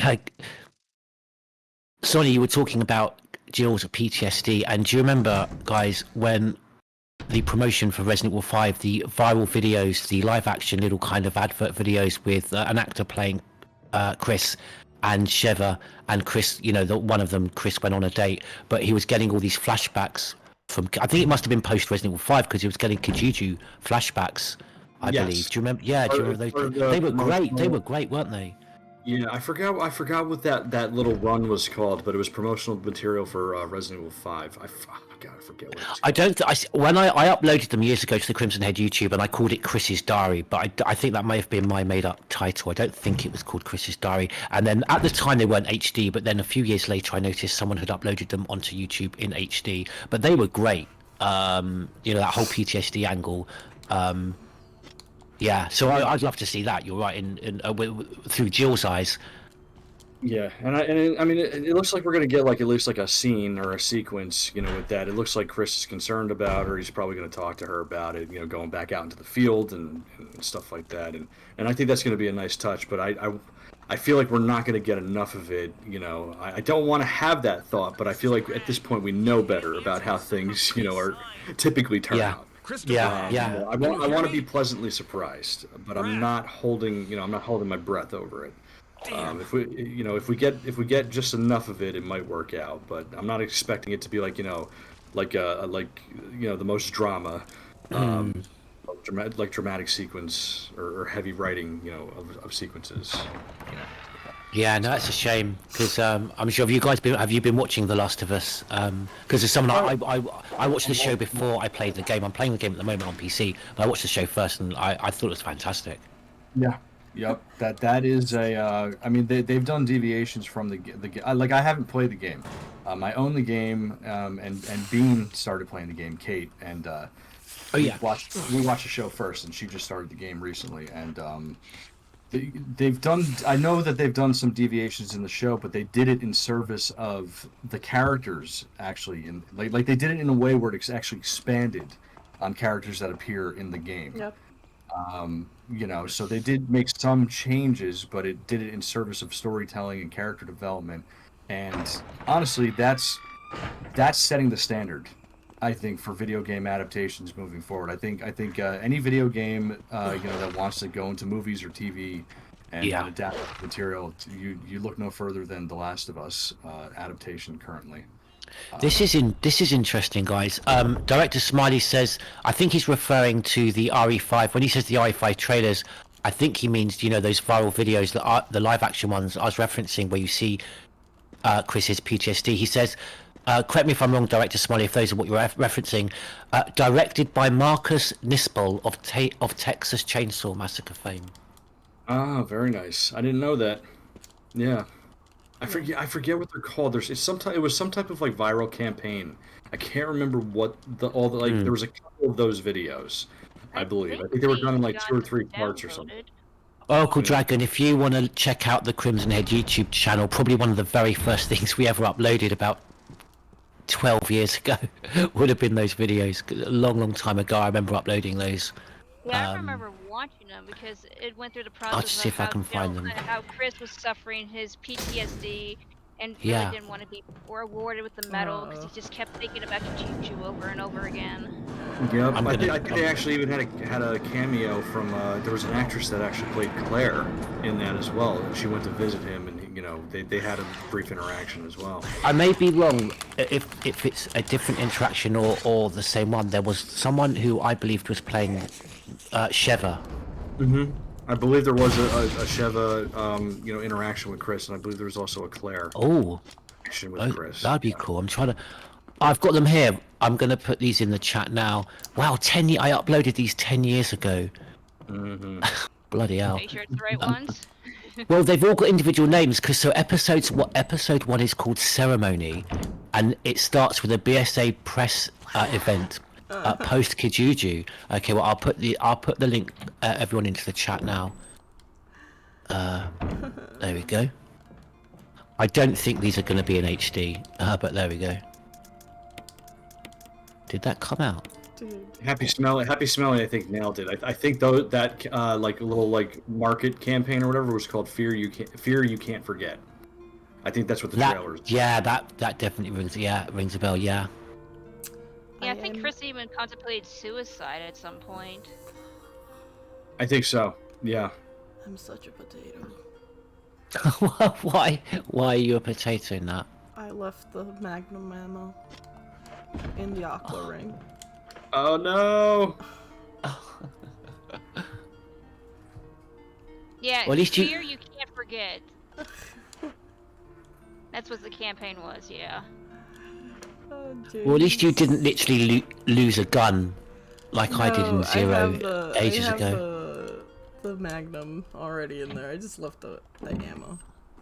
Funny enough, I left the hook shot on my playthrough of Zero. And Rico started laughing at me saying, "Ha, you forgot the hook shot, you gotta go back." I was like, "No, I don't." He's like, "Yes, you do." And when I reached the bat... Oh, shit. Piece of shit. Oh, he's getting you. You can't outrun. I tried to outrun these guys and it's just not happening. You son of a bitch. Let go of me. Yeah, there were 5 episodes of this Fear You Can't Forget live action shorts, and one of the episodes is called Claire, and it's an episode where Chris and Claire investigate a building together, and Chris starts to have PTSD, and he starts to see Kijuju written on the walls, and Claire's like, "Are you okay?" You know, stuff like that. That's so cool. I don't remember a Claire one. I'm gonna watch that one. Yeah. So there's 5 of them. It's called Ceremony, Date. That's the one where he goes on a date.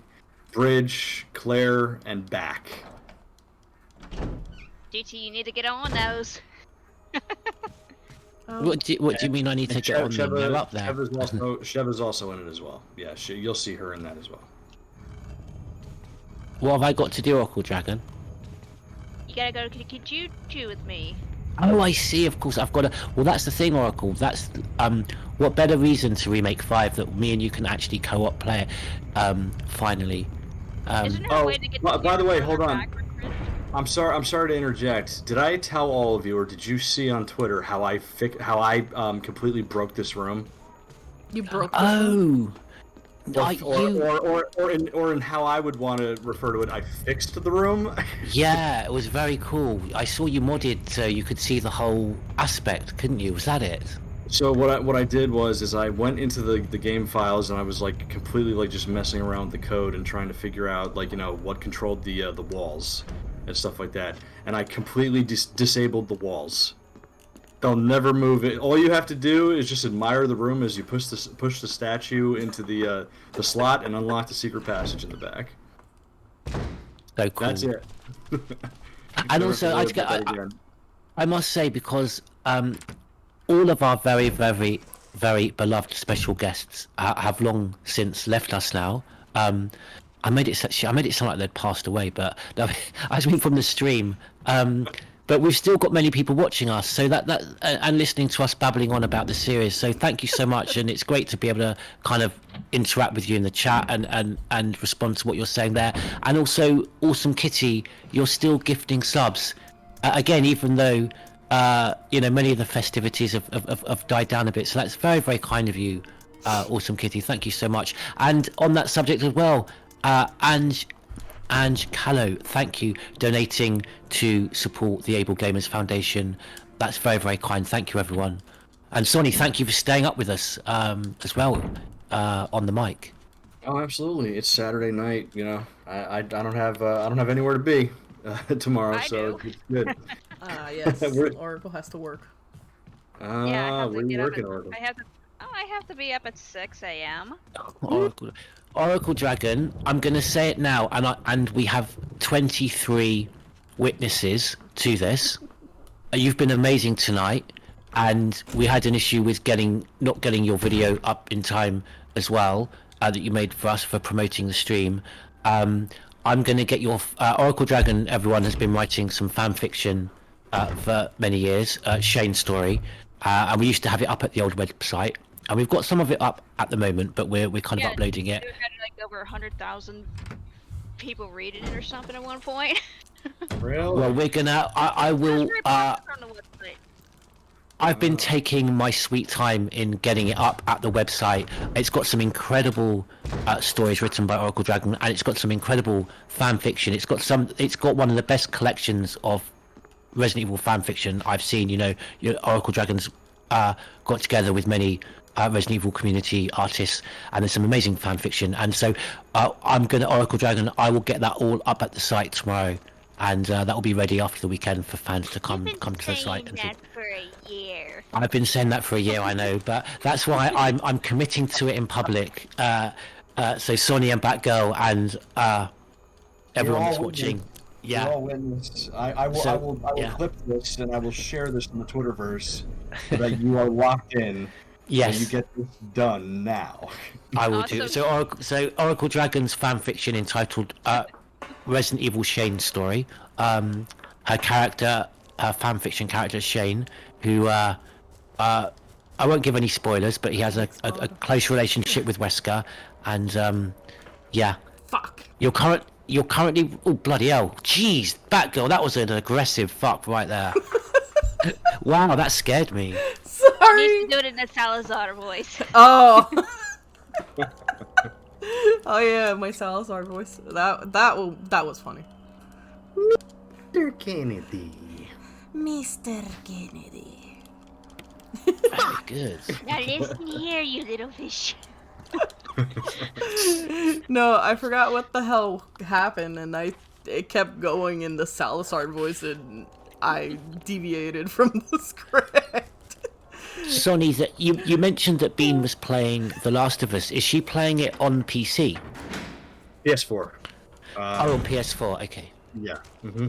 The PC version. Have you been having any of those issues? Like I'm hearing that the port is pretty broken. That's why Yeah, well, that's why I brought it up, because I wanted to ask. I was going to say, maybe I'm one of the lucky ones. I mean, you'd know more than me. I'm certain I do not have a high-end PC. In fact, I saw the other day the 4090 described as mid-range. I mean, that's like £800 over here. Now, I've got a RTX 3060. Is that correct? 3060. I mean, you got the 3000 series, so I mean, like that's a newer graphics card than I even have. Yeah. You know, I've got an RTX 2080 Super Ti. It was like the last like high end one before they released the 3000 series back in 2020. See, well, I'm a bit confused how it works out, but I would say whilst maybe it's a like new range graphics card, I'm pretty certain it's mid-range at best. I mean, just in terms of the budget, that I spent, it wasn't that much. But anyway, I was just going to say that. So I would say I have at best mid-range, and I'm not having really any problems at all. I mean, see, maybe other people hold these games to a higher account in terms of frame rate. Is it like frame rate issue, or is it like bug, like glitches? Well, first of all, I've not When I got the game on release, and I saw that the reviews were mostly negative, and the majority of people complaining about bugs and shaders taking long. So I've had no issue with loading times. I've had no issue with, the only time shaders have had to be rebuilt. And I have to say, I didn't even know what the phrase shaders being built even meant before I got this game. And the only time they rebuilt is when I update my drivers. It doesn't take more than about 5 minutes. The game plays smoothly. I've not had a single bug. The only frame rate issues I've had, I think this is maybe a common thing. More recent patches seem to affect my frame rates more detrimentally. In fact, it was the first, before any of the patches, the game ran best. But I'm getting frame rates of around 60. Never anything significantly above that. Maybe 65 sometimes, and sometimes they will drop to 50. And that's because I've got all my settings. I've got all my graphic settings on high. Textures, level of detail. I dropped animations. I've dropped a few things because I dropped when I was getting frame rates dropping to 50. I dropped some of the settings to medium, and that helped a little bit. But I'm not getting anything. And I did actually notice that the reviews on the PC have gone up from mostly negative to mixed. Okay. Yeah. Welcome to the PC Master Race, by the way, GT. I'm trying. I know it's a recent journey for that you're embarking on. Yeah. But if you start getting into like the Resident Evil titles and some of those mods, I think you're going to start to enjoy yourself quite a bit. Especially having a blue Jill Valentine stars, uniform as opposed to that greenish gray. Yes, of course. How you play it? Yeah, that looks amazing. And I mean, and if I can play Resident Evil 5 without motion sickness, try and get a way of doing it.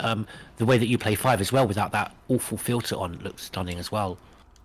Isn't there a way to actually pull the camera back from Chris so you can actually see more of him instead of just his shoulders? That would be awesome. I mean, you can do to a certain extent. I've done that with Resident Evil 4 and with The Last of Us, where the field of view. I increased the field of view, and so actually with The Last of Us, it kind of, and actually with 4 to a certain extent, it does have quite a little bit of improvement. You go from the camera being behind Leon's back, that it almost does go almost right down, kind of to the bottom of his feet almost. So it does make a bit of a difference. There's more mods for the RE Engine remakes, like they. I wanna get GT on the randomizer. Yeah, but there's like no zoom, like when they aim, or there's like or they kind of like zoom out like the field of view so that the the camera's not so far up on the characters' backs. You get more of a view. GT, I'm telling you, when you start getting into the whole like modding scene and everything else like that, you're gonna be able to customize your experience, in many different ways. Oh wow, yeah. Fun. Yeah, you just got to get into it. So. I think the biggest thing for me is I just didn't realize how stunning some of these games. I mean, I was playing Cyberpunk, and there's this particular scene in Cyberpunk, guys, where there's basically like floats, like carnival in the sky with these huge floats, and you get like these huge translucent carp, got like goldfish, and it's just like kind of this space carnival in the sky, and it's got that Blade Runner-esque look, and I'm watching it open mouthed. It's just incredible watching it. I just got to make sure I don't become like a frame rate bore. But that's the one thing that does really make a difference, isn't it? When you kind of get those frame rates above 60, and it's just so smooth.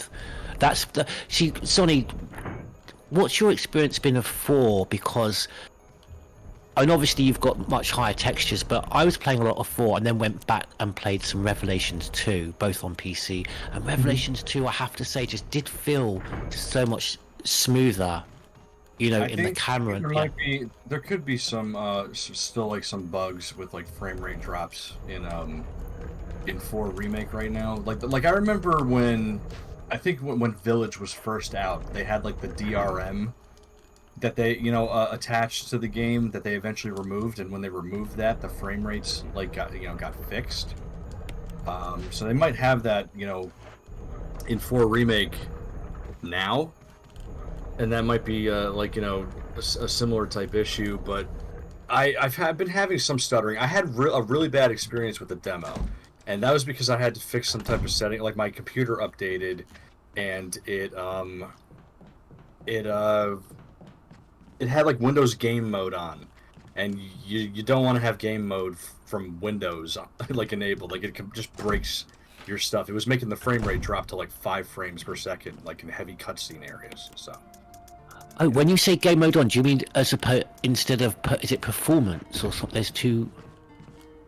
Yeah, there's something in the in like your Windows settings, like your system settings. Yeah. When it comes to and you want to take game mode off.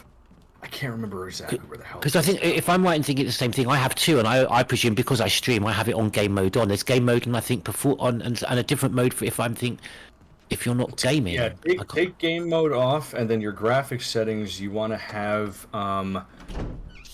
your hardware accelerated GPU on, and you want high performance on your graphics card. Oh yeah, I always go for performance. Yeah. I mean, yeah. So you probably have what, Windows 10, Windows 11, or whatever. 11. Yeah. So in your system settings, you'll probably have like the game mode options. Just make sure game mode is off, because that definitely messes with your frame rate and and stuff like that too. It's something that tries to I think integrate itself into the games, and it just ends up being more of a hindrance than an assist than anything else. So yeah. I don't want to bore anyone in the chat who doesn't have a PC, so you might tell me, Sonny, this is a question for another day. I don't know, but because I did want to ask you, when you launch a game in Steam and you get the option to start the game in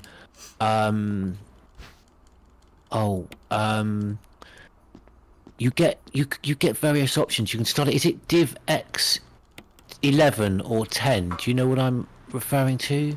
Talking about DirectX. Yes. Yeah. And there's 10, I think 11, or I think the latest one is 11, I believe. Because it's 12, I think actually. I think 12. Well, yeah, because I think it's 12, because I did notice with some games people are having issues with. I've often seen people say, "Oh, if you load it in 11 instead of 12." I just wondered what that. I had no idea what that was. I just wondered what the hell that was. Honestly, I've it's become like automatic pilot for me. Yeah. No, I'm sorry. I didn't want to put you on the spot. Sorry. With those terms, I still can't remember exactly. It helps run the game. The DirectX stuff, but I think 12 is more experimental right now. It's newer. So okay, that makes sense. Yeah. Sometimes running it, going back to 11 might be a smoother experience. Yeah. I've seen people post that. Yeah. The DirectX 12, unless there's an update where it's you can't run it on older versions anymore, you'll have to do it on 12. I would probably suggest sticking with 11 rather than 12 for current titles right now, until 12 has more of a shelf life. But yeah, that's me. Yeah. Okay. I can't be more help than that. I forget the details. All the details on it. Greg was just saying something that actually we discussed when we interviewed Richard Waugh, talking of Albert Wesker voice actors, because he's a huge fan of. Because I think he was saying that he was never a gamer, and his kids were trying to get him to game, and he said, "Look, if I could recreate the experience that I had playing Dungeons and Dragons, then I would game." And so his son just slapped, Mike dropped him with Skyrim. And he never looked back, and he's a huge Witcher fan. And so we were talking about RPGs, and Richard Moore was saying his ideal game, and Greg's just mentioned this, that there's a fan-made, so I don't know if you know about this, a fan-made thing in the works of a Raccoon City, open world Raccoon City, Spencer and Marcus's mansion, Jill's apartment, RPD, Jack's bar, just the whole, Raccoon City universe, open world. I mean, that'd be amazing. This is a fan-made game that's being created? Yeah, in the works, apparently, according to Greg. That's I been mean, That's crazy. suggested for years to have an open world exploration of Raccoon City. Survive as long as you can before the missiles hit. Well, remember when RE3 remake, was announced and they had all those rumors, coming out. It was gonna be an open world game. You're gonna be able to traverse the entire city. There was gonna be a rapid transit system in place somehow. Like, I don't know, like maybe you'd hop on like a freaking train or something to go to shotgun, different parts of the Batgirl. city. Yeah, it just. This is why I pulled out, because I need to go It would have been kill great. Jan. That's why I have the It would be great to shotgun have on an me. open world. It would be great to have an open world Raccoon City experience. I think. But I don't know. I think that I want to see how this fan-made game turns out. It could be very, very interesting. And if they get shut down by Capcom, that's a sign. Yeah. Was your experience this? I really enjoyed the demo of 3, and it gave me the impression that we were going to get something more of kind of like an explorer of the the streets of Raccoon City. I'll do you one better, GP. Even before the demo dropped, there was that one shot, that promotional photo, the renders of Jill and Carlos, in their poses like back to back.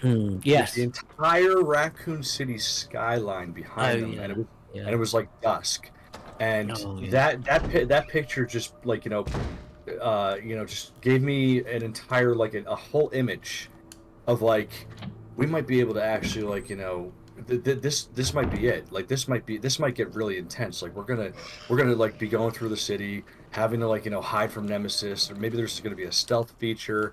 We're gonna have to be running in and out of different buildings and just avoiding this incessantly pursuer of an enemy.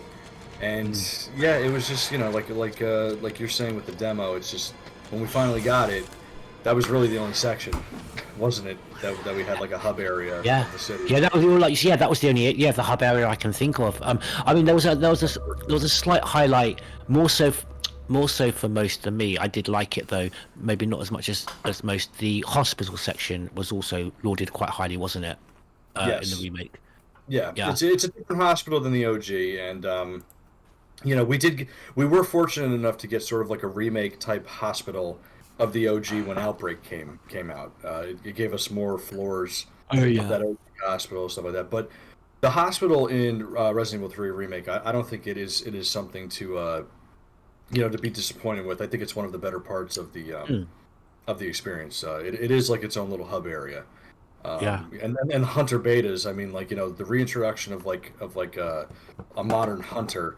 They're the deadliest ones since OGRE1, if you ask me. Oh god, yeah. And actually, that's why, I mean, in a different game, one of the things I did enjoy about 2 was I've always said slight anticlimax I get going back playing the original with the liquor when it can be taken down very easily. They've really got the ferocity of kind of the legend that is the liquor, but actually in the gameplay you really got that ferocity with the remake of 2. That corridor I can remember, with the smashed glass and the environmental features of just the wind and the rain. And I mean, I want to, now that I can, I struggled with 2. The zombies are quite bullet spongy, but having really enjoyed much more than I expected, having had a lot of fun with 4, and that through that, it's kind of that enthusiasm for it has actually improved my gameplay and has improved my aiming. I'm going to go back to 2 actually with hopefully with a renewed enthusiasm. Hopefully I'm kind of going to engage with it more, but I'm looking forward to playing 2 now, actually having improved through 4. Maybe that'll be a gateway for people, because I know a lot of people kind of found it a bit frustrating too with the zombies. Didn't seem to get rewarded so much for me with headshots and very bullet spongy. I don't know if you felt that. Well, I think that the zombies are definitely a lot more bullet spongy in 2 than they are in 3. But here's the thing that's interesting. Now look at it from this perspective. I'm not saying that it's going to make your gameplay experience any better. I've actually had to reconcile, the rules of killing zombies. The rule is you hear it in so many movies: shoot them in the head, right?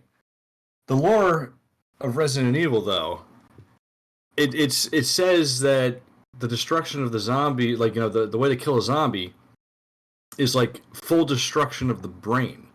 And when you think about even going back to like the classic games, or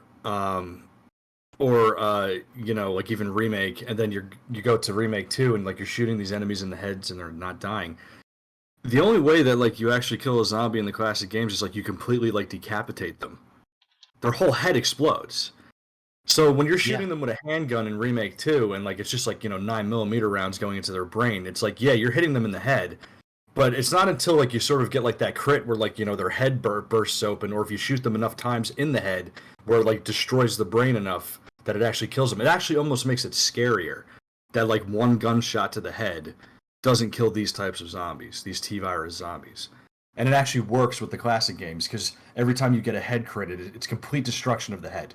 You know, so if you look at it from like that lore perspective, the headshots actually make sense. Yeah, because that never reconciled with me. Like, you know, because when we first got OGRE4, it's like, oh, you could aim at the Ganados heads and you shoot them, and it's like, oh, they're like, you know, they're holding their face like they got like, you know, like hit like a bee sting or something, or you know, like something like flew in their eye, and I was like, all right, so I guess these enemies are different. But with the zombies, even, it's like, yeah, no, you never really, you know, with the classic fixed camera angles controls, you never really could manually aim at them, so you never really did get that opportunity. So when you did with RE2 Remake and they don't go down from like a single headshot, you're like, oh, this is bullshit. You know, like, why can't I just shoot them in the head and it just be one and done? But the lore, you know, of complete destruction of the brain actually makes perfect sense. Yeah, makes sense. Yeah, that's a good point. So I don't. I know it's a very long-winded, you know, way of explaining it, and it won't necessarily make your experience better, but I found it very interesting. Yeah, no, you'll sit there thinking at least, you want your lore, you want your canon lore, that you got it. So yeah, I won't complain so much next time. Or I could just do what Neptune does and put it on easy. Yeah, assisted mode always works out for the people who are struggling, for sure. Batgirl, where's Bat? Has she become a bat and flown off into the sky? Where's Batgirl gone? I'm right here. Oracle Dragon. There you are. Yeah. Batgirl, you've returned. Yep. I was just trying to figure out my food situation. Hold on a minute. Batgirl, before you went, we could all hear the bird. You disappear, the screen goes blank, and now there is no sound of the bird. Those aren't feathers. About food too, I know, I'm waiting for Batgirl just to kind of get a little napkin and just sort of wipe a bit of blood from the corner of her mouth. And sorry. Oh no. Where is that bird, Batgirl? He's right there. Smiley says the bird is on a smoke break. Yeah, he's there. He's still there. Oh man. Where are we in the game? Well, I got killed because I got told not to use my shotgun, and I got one shot by a hunter. Ah. The crit, the hunter crit. So, yeah. Another thing I wanted to say really quick about Resident Evil 2 Remake. The one thing that I think is impressive, as well as like sort of like I kind of like lament it. They've made the gameplay so impressive with 2 Remake that they rely on it to the point where we don't get some of those iconic cutscenes. You know what I mean? Like the introduction of the liquor. Yep. You know, we don't get like that iconic, like, you know, Leon or Claire looks up at the ceiling and it's like, you know, crawling across the ceiling and like doing its hissing and sticking its tongue out, and the spit is like, you know, drooling out of its mouth and everything. But the way that they did it in the game, like you're actually interacting with it through the gameplay. It was like you lose that, but I have to like commend them that it's impressive the way that they made it a gameplay experience. Well, you're right, because I don't know if it's something that I particularly enjoy, but you know, cutscenes these days. I mean, you compare, like you say, the short snippets that you're referencing, and I'm thinking particularly with Code Veronica, that more than most Resident Evil games has a lot of these kind of very short little animations, or you know, like kind of like tiny mini snippets of cutscenes, and you compare those with the cutscenes we get in the more recent games, which are kind of very cinematic, and you know, storage of these very kind of long cutscenes that sometimes for me almost take me out of the action, or I just kind of almost lose interest in. That's why actually, although I generally don't like quick time events, I actually missed the QTEs that they took out of the cutscenes in Resident Evil 4. That like the Croucher, I know that it was actually replaced with a scene in the remake, but I kind of missed them a little bit from the remake of 4. But yeah, I do miss those, like you said, those little short things, and we've got we had quite a lot in Code Veronica. We don't really seem to get those anymore. All the cutscenes we get are these very long, cinematic ones. Yeah, yeah. Like when Resident Evil 3 remake came out, they kind of really went back into like those cutscenes that we typically do get. Like a lot of interludes happen. It's very RE6, I think, the way that like the cutscenes kind of interact in tandem with the gameplay. And then RE4 came out, and they kind of there's quite a few cutscenes, I would say, in RE4 remake, but I think that they still tried to like rely a lot on the gameplay to tell, like those sequences instead. And M. Greg in the chat is like, I cannot praise anything in RE2 remake. I am story first, and RE2 remake turns everyone into an abomination that resembles nothing of their original character. Well, yeah, that's a whole different discussion, isn't it? We see 2 remake as a game in of itself, and then the quality it is as a remake. Yeah, that's a totally different discussion. Anja Callow, good night, is going off to bed in France. It's 3 a.m. there. It's 2 a.m. here in England. I may have to go off to bed very soon. Batgirl, call it there. Are we going to call it a night with your with Chris's death on screen? Yeah. I think we are. You killed Joe. I killed him. Batgirl, what are you doing there? You paging Joe to apologize? No, my sister. I'm going to say to everybody, and then I'll hand over to Oracle Dragon and Sonny and Nat. Just thank you, everybody, that's just stayed with us as well. Like I say, after our special guest went. I'll do a very quick goodbye. I'm going to do a very quick goodbye because I've done a lot of talking tonight. But just everybody, Death the Pursuer, Ari King Dakota, and Greg, we had some incredible generosity from Awesome Kitty Zombie and Fairy Hippie and everybody else that was subscribing and cheering bits. Zombie Blood XD, I do believe we're about to. Yes, we've been having so much fun. I actually forgot that we were doing the auction. Mm-hmm. Zombie Blood XD. Before I pass on to the other guys quickly to say their goodbyes, we're at $875. I do want to start a very quick bidding war, but let's give it just. We'll give it 5 more minutes whilst Batgirl and Sonny and Oracle are saying goodbye. Ari King Dakota, and Zombie. I won't do a. Yeah, it's going to get very dull if I do a live commentary. Yeah, it is going up. But while that hots up, Oracle Dragon, would you like to say anything about this very special evening?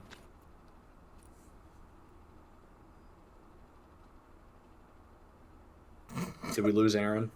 Aaron, are you there? She's baffled by the bidding war. Well, I'll give it a second. I think Aaron's rushing to get her mic. While Aaron gets her mic, Batgirl, what would you like to say? I would just like to thank everyone for joining us and for being so generous and supporting an amazing cause. I can't wait to tell Joe about the rest of this and how I killed him towards the end. Yeah, you definitely got to disclose that detail too. Yeah, I was like, sorry, Joe. I killed you, but we killed you, Joe. But we got we did it for a good cause. We did it for a good cause. While we're waiting for Aaron to come in, passing over to you, Sonny. I'm sure. Aaron. Well, I'll give this to Oracle and to Sonny as well after Oracle. What a highlight to have Enrico Marini, Dan Hagen. It was amazing, and he got on so good with Hope too. It's like, Yes. The moment that I saw that he, like I said it in the chat. I was the moment that I saw he knew who Hope was. I was like, this is so funny, because Enrico is Rebecca's captain on the Bravo team. They know each other personally. That's actually kind of really funny. That was there. Yeah, no, that was very cool that they knew each other. Yeah, super cool. Jeez. But yeah. Remember, you guys gotta pay this. That's, oh my god, that's astronomical. God. That's insane. They're going. They're Should we up do a to. countdown so I can get to bed? Well, Joe wanted us to leave the bidding open until the morning, but I think what we should do really is We could do that. We could just like. well, look, we're coming up to we're coming up to 3:39 with the stream. Nat, how are you feeling? Should we take it to the 4-hour mark? Do you want to? Well, with the Batgirl, do you want to choose another game to stream, or we could open it up to the chat just for the next 20 minutes, just to take it up to the 4-hour mark, and then we'll conclude it on the 4-hour mark. Anyone? What have we got? What's on the agenda, Batgirl? Will it break the stream if we try to do some cart play between you and Aaron, or you and Sonny?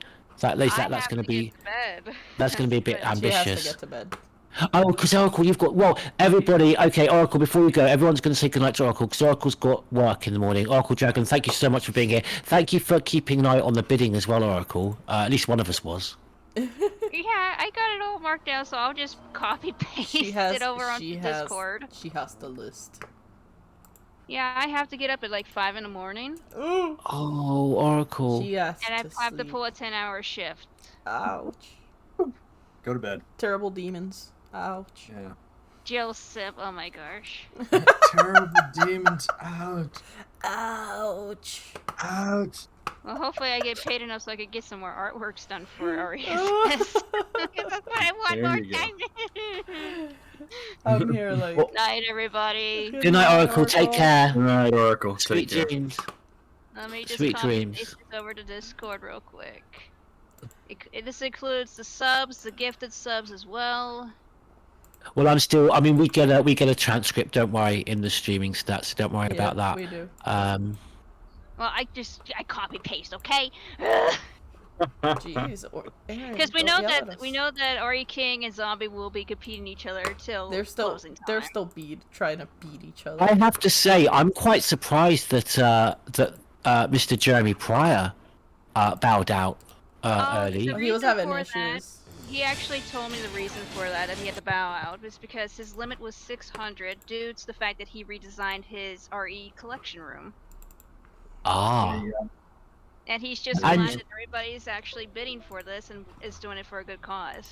That reminds me, Oracle, because you asked everyone, we were doing a feature where Joe visited this incredible room that Jeremy Pryor has built with his, outstanding collection, and Joe went there, and we were going. Well, he did. We were videoing it for a feature, for a Crimson Head feature, and unfortunately. I don't know if it had anything to do with the fact that Joe also took some alcohol. There was a Resident Evil liqueur. Do you remember? It came out for Resident Evil Vendetta. They brought out this kind of green liqueur thing. Oh, yeah, yep. I've seen that one. Yeah, Kahlua or something.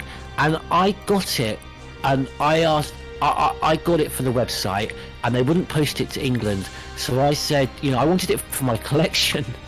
So I got them to send it to Joe, and Joe bloody drank it.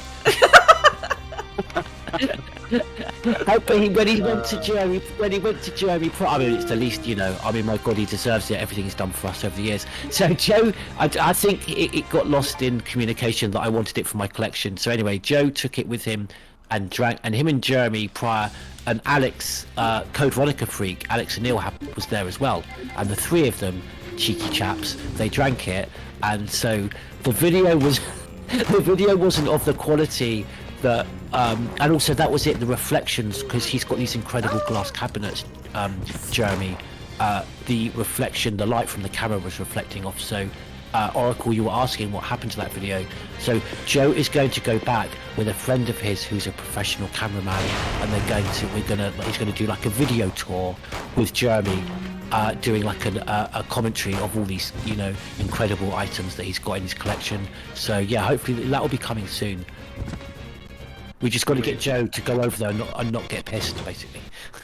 Yeah, Jeremy said that all that Joe has to do is just come over with the token for subscribing and autograph his remake poster, and he'll be happy. And I think Joe made the good point that it was very difficult for Joe to ask questions and kind of go on this commentary tour around Jeremy's collection and hold a camera at the same time, and then with the, like I say, the glare reflection of the cabinet. So like, yeah, Joe's going to go back with a cameraman, so it'll be awesome. Yeah. That's going to be awesome. We shall see what happens, everyone. Yeah, very much looking forward to that. Hurry King Dakota said he's got to dig into their stripper money.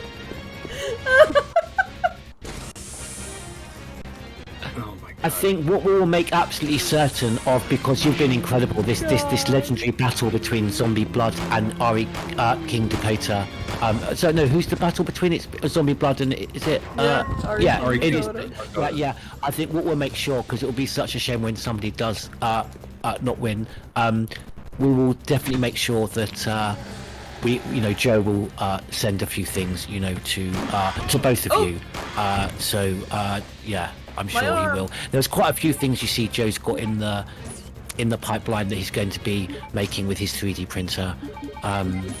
Yeah, I'm looking forward to that. I'm probably pasting this into Discord so we can keep track. Oh my God. Oh my God. Yeah, you guys are probably keep going long before I wake up again. Oh wait, Oracle Dragon, you're still in? I thought he went to bed 10 minutes ago. That's funny. Oh, you guys were talking. I was waiting for you guys to finish. So good night, everybody. Good night. Wait. Good night, Oracle. I went to Make the sure, wrong door. Oracle Dragon, make sure you do your homework for our podcast and watch The Last of Us. I will. Don't tell her how to live her life. I'm still waiting for our ESS on the website.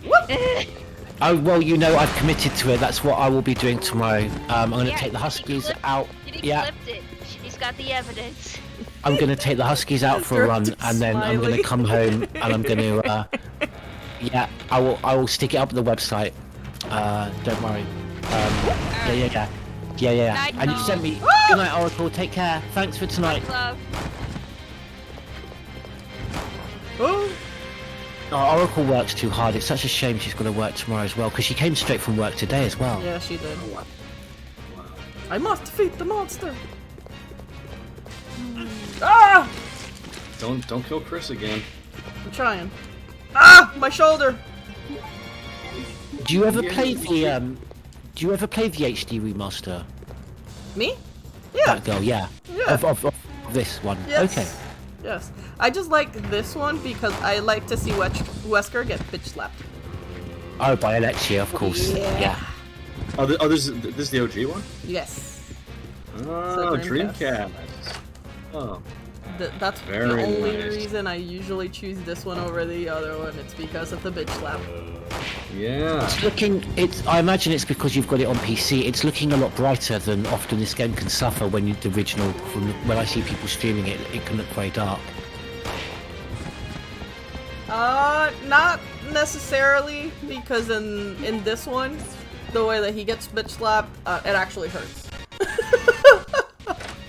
Oh yeah, no, it's much more intense. Yes. Yeah, in the Dreamcast version, they buffed Wesker in Code Veronica X when they released that. Yeah. A bit, yeah. Alexia pretty much wiped the floor with him in the Dreamcast version. He does. Oh my God. Director Smiley looks like he's conducting the auction. Hey, Director Smiley. I hope Director Smiley Jr. is doing well. Yes. Yeah. When are we going to see Smiley Jr. in some sort of Resident Evil cosplay? Obviously, it's going to be Operation Raccoon City cosplay. No doubt. Gonna be a member of Just think. Wolfpack or Echo 6. Your Smiley Jr. is going to inherit all those copies of Operation Raccoon City.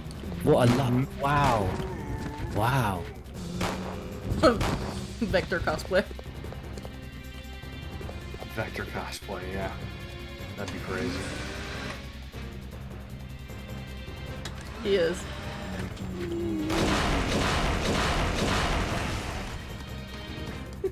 An RE Children's book. RE Children.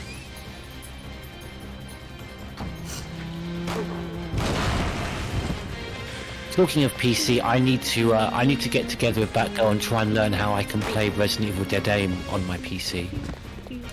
Emulate it. Yeah, I don't know anything about emulation. emulator. You know that meme with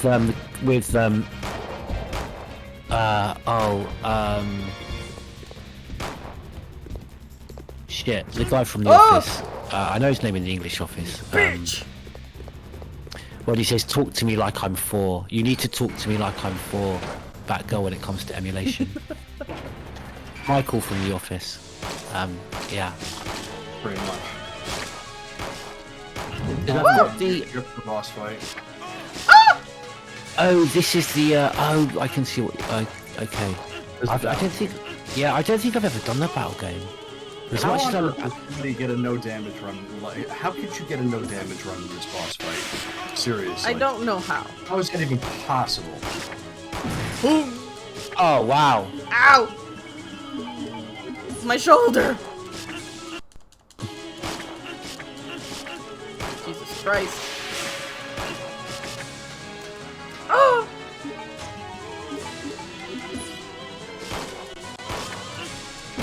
So, do you overall, Sonny? Did you enjoy the Resident Evil 4 remake? I did. Yeah. Actually, yes. Yeah.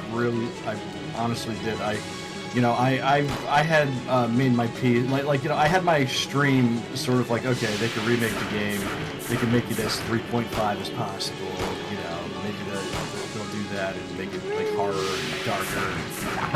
And then I came to my senses.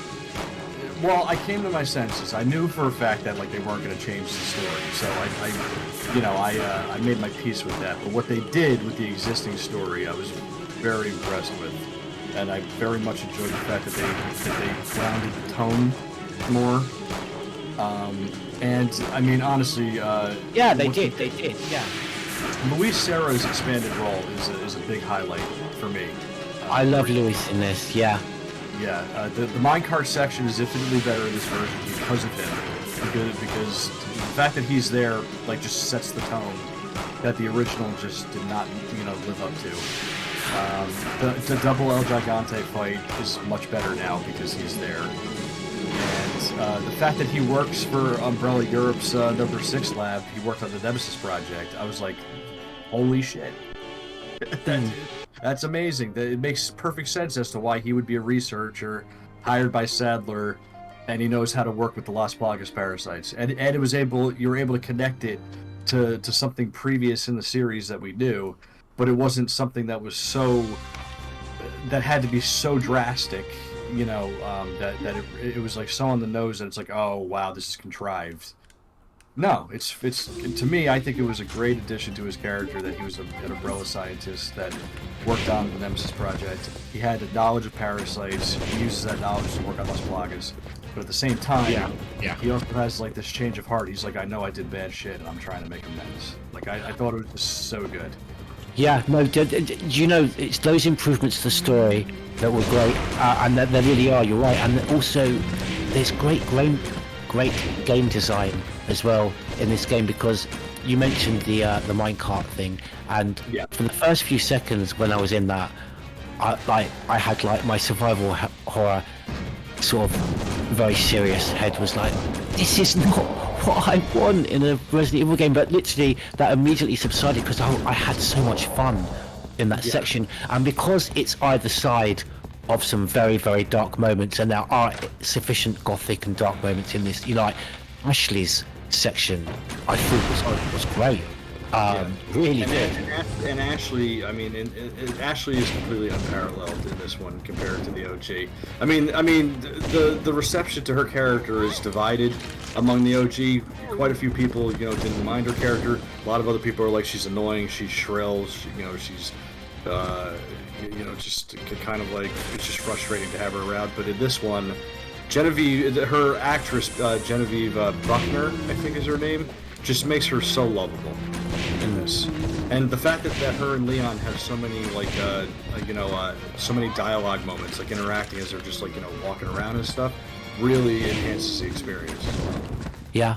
Well, I initially felt, and I wasn't sure if gamers and perhaps maybe even female gamers would find her initially a little bit too kind of weak and passive, and almost like simply because she's a young female, she's going to be and maybe had, I don't know, a privileged upbringing, she's going to be so easily scared and useless. But then I mentioned this on the Resident Evil podcast as at the point where, because I'd only got up to chapter 14, I think it was Stars Tyrant pointed out, you guys might want to point out that that changes, it develops, and that she becomes stronger and more empowered, and I don't know if you guys agree, as the game gets on, she comes into her own.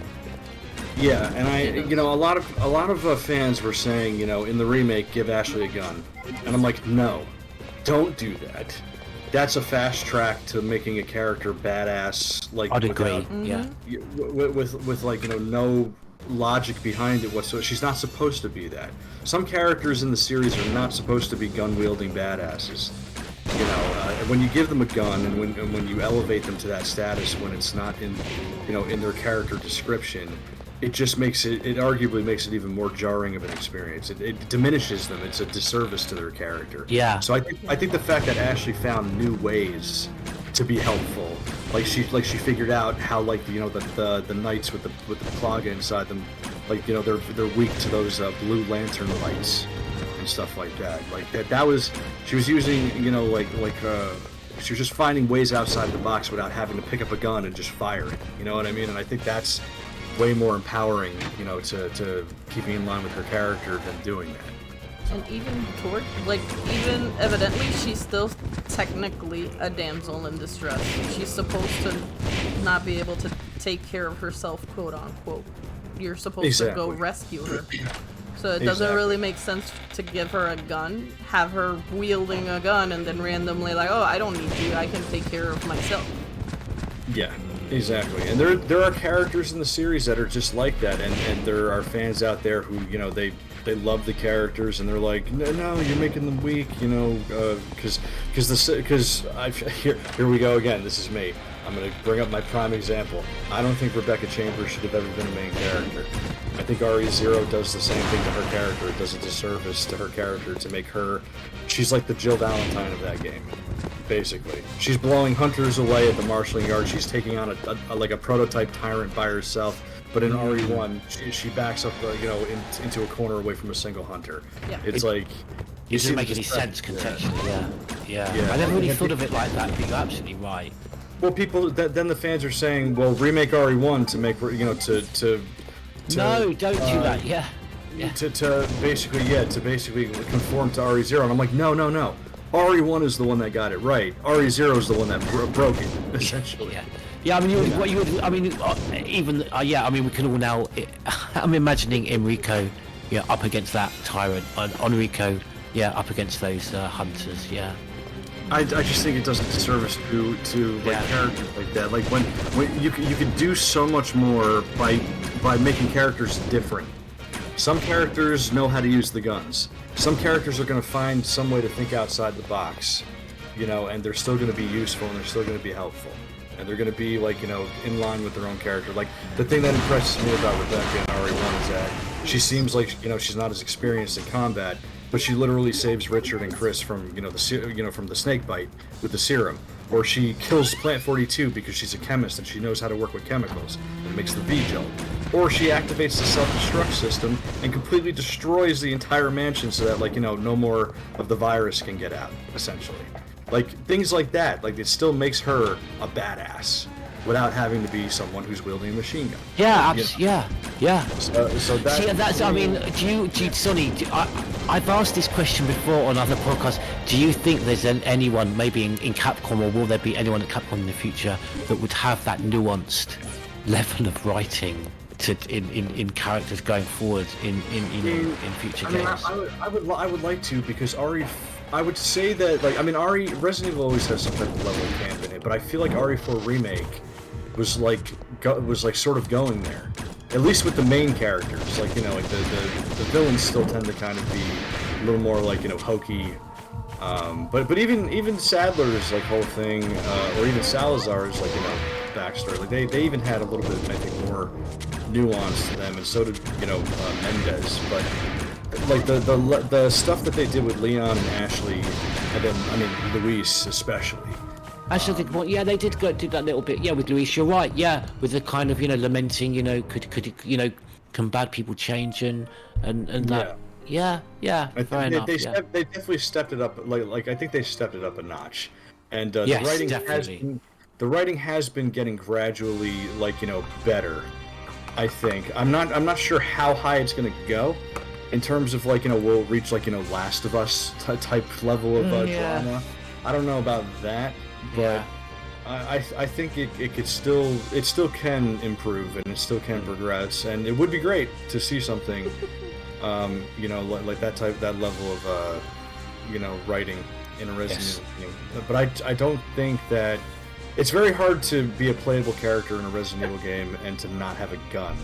And I think that's why I think some characters should not be made to be like the main playable characters. Like the way that they have Ashley have her own little section, but you're doing it with the lantern and stuff like that, is perfect. But to have, like, Rebecca Chambers, like, you know, play an entire game by herself, you know, and to do that is like that's just so jarring to me.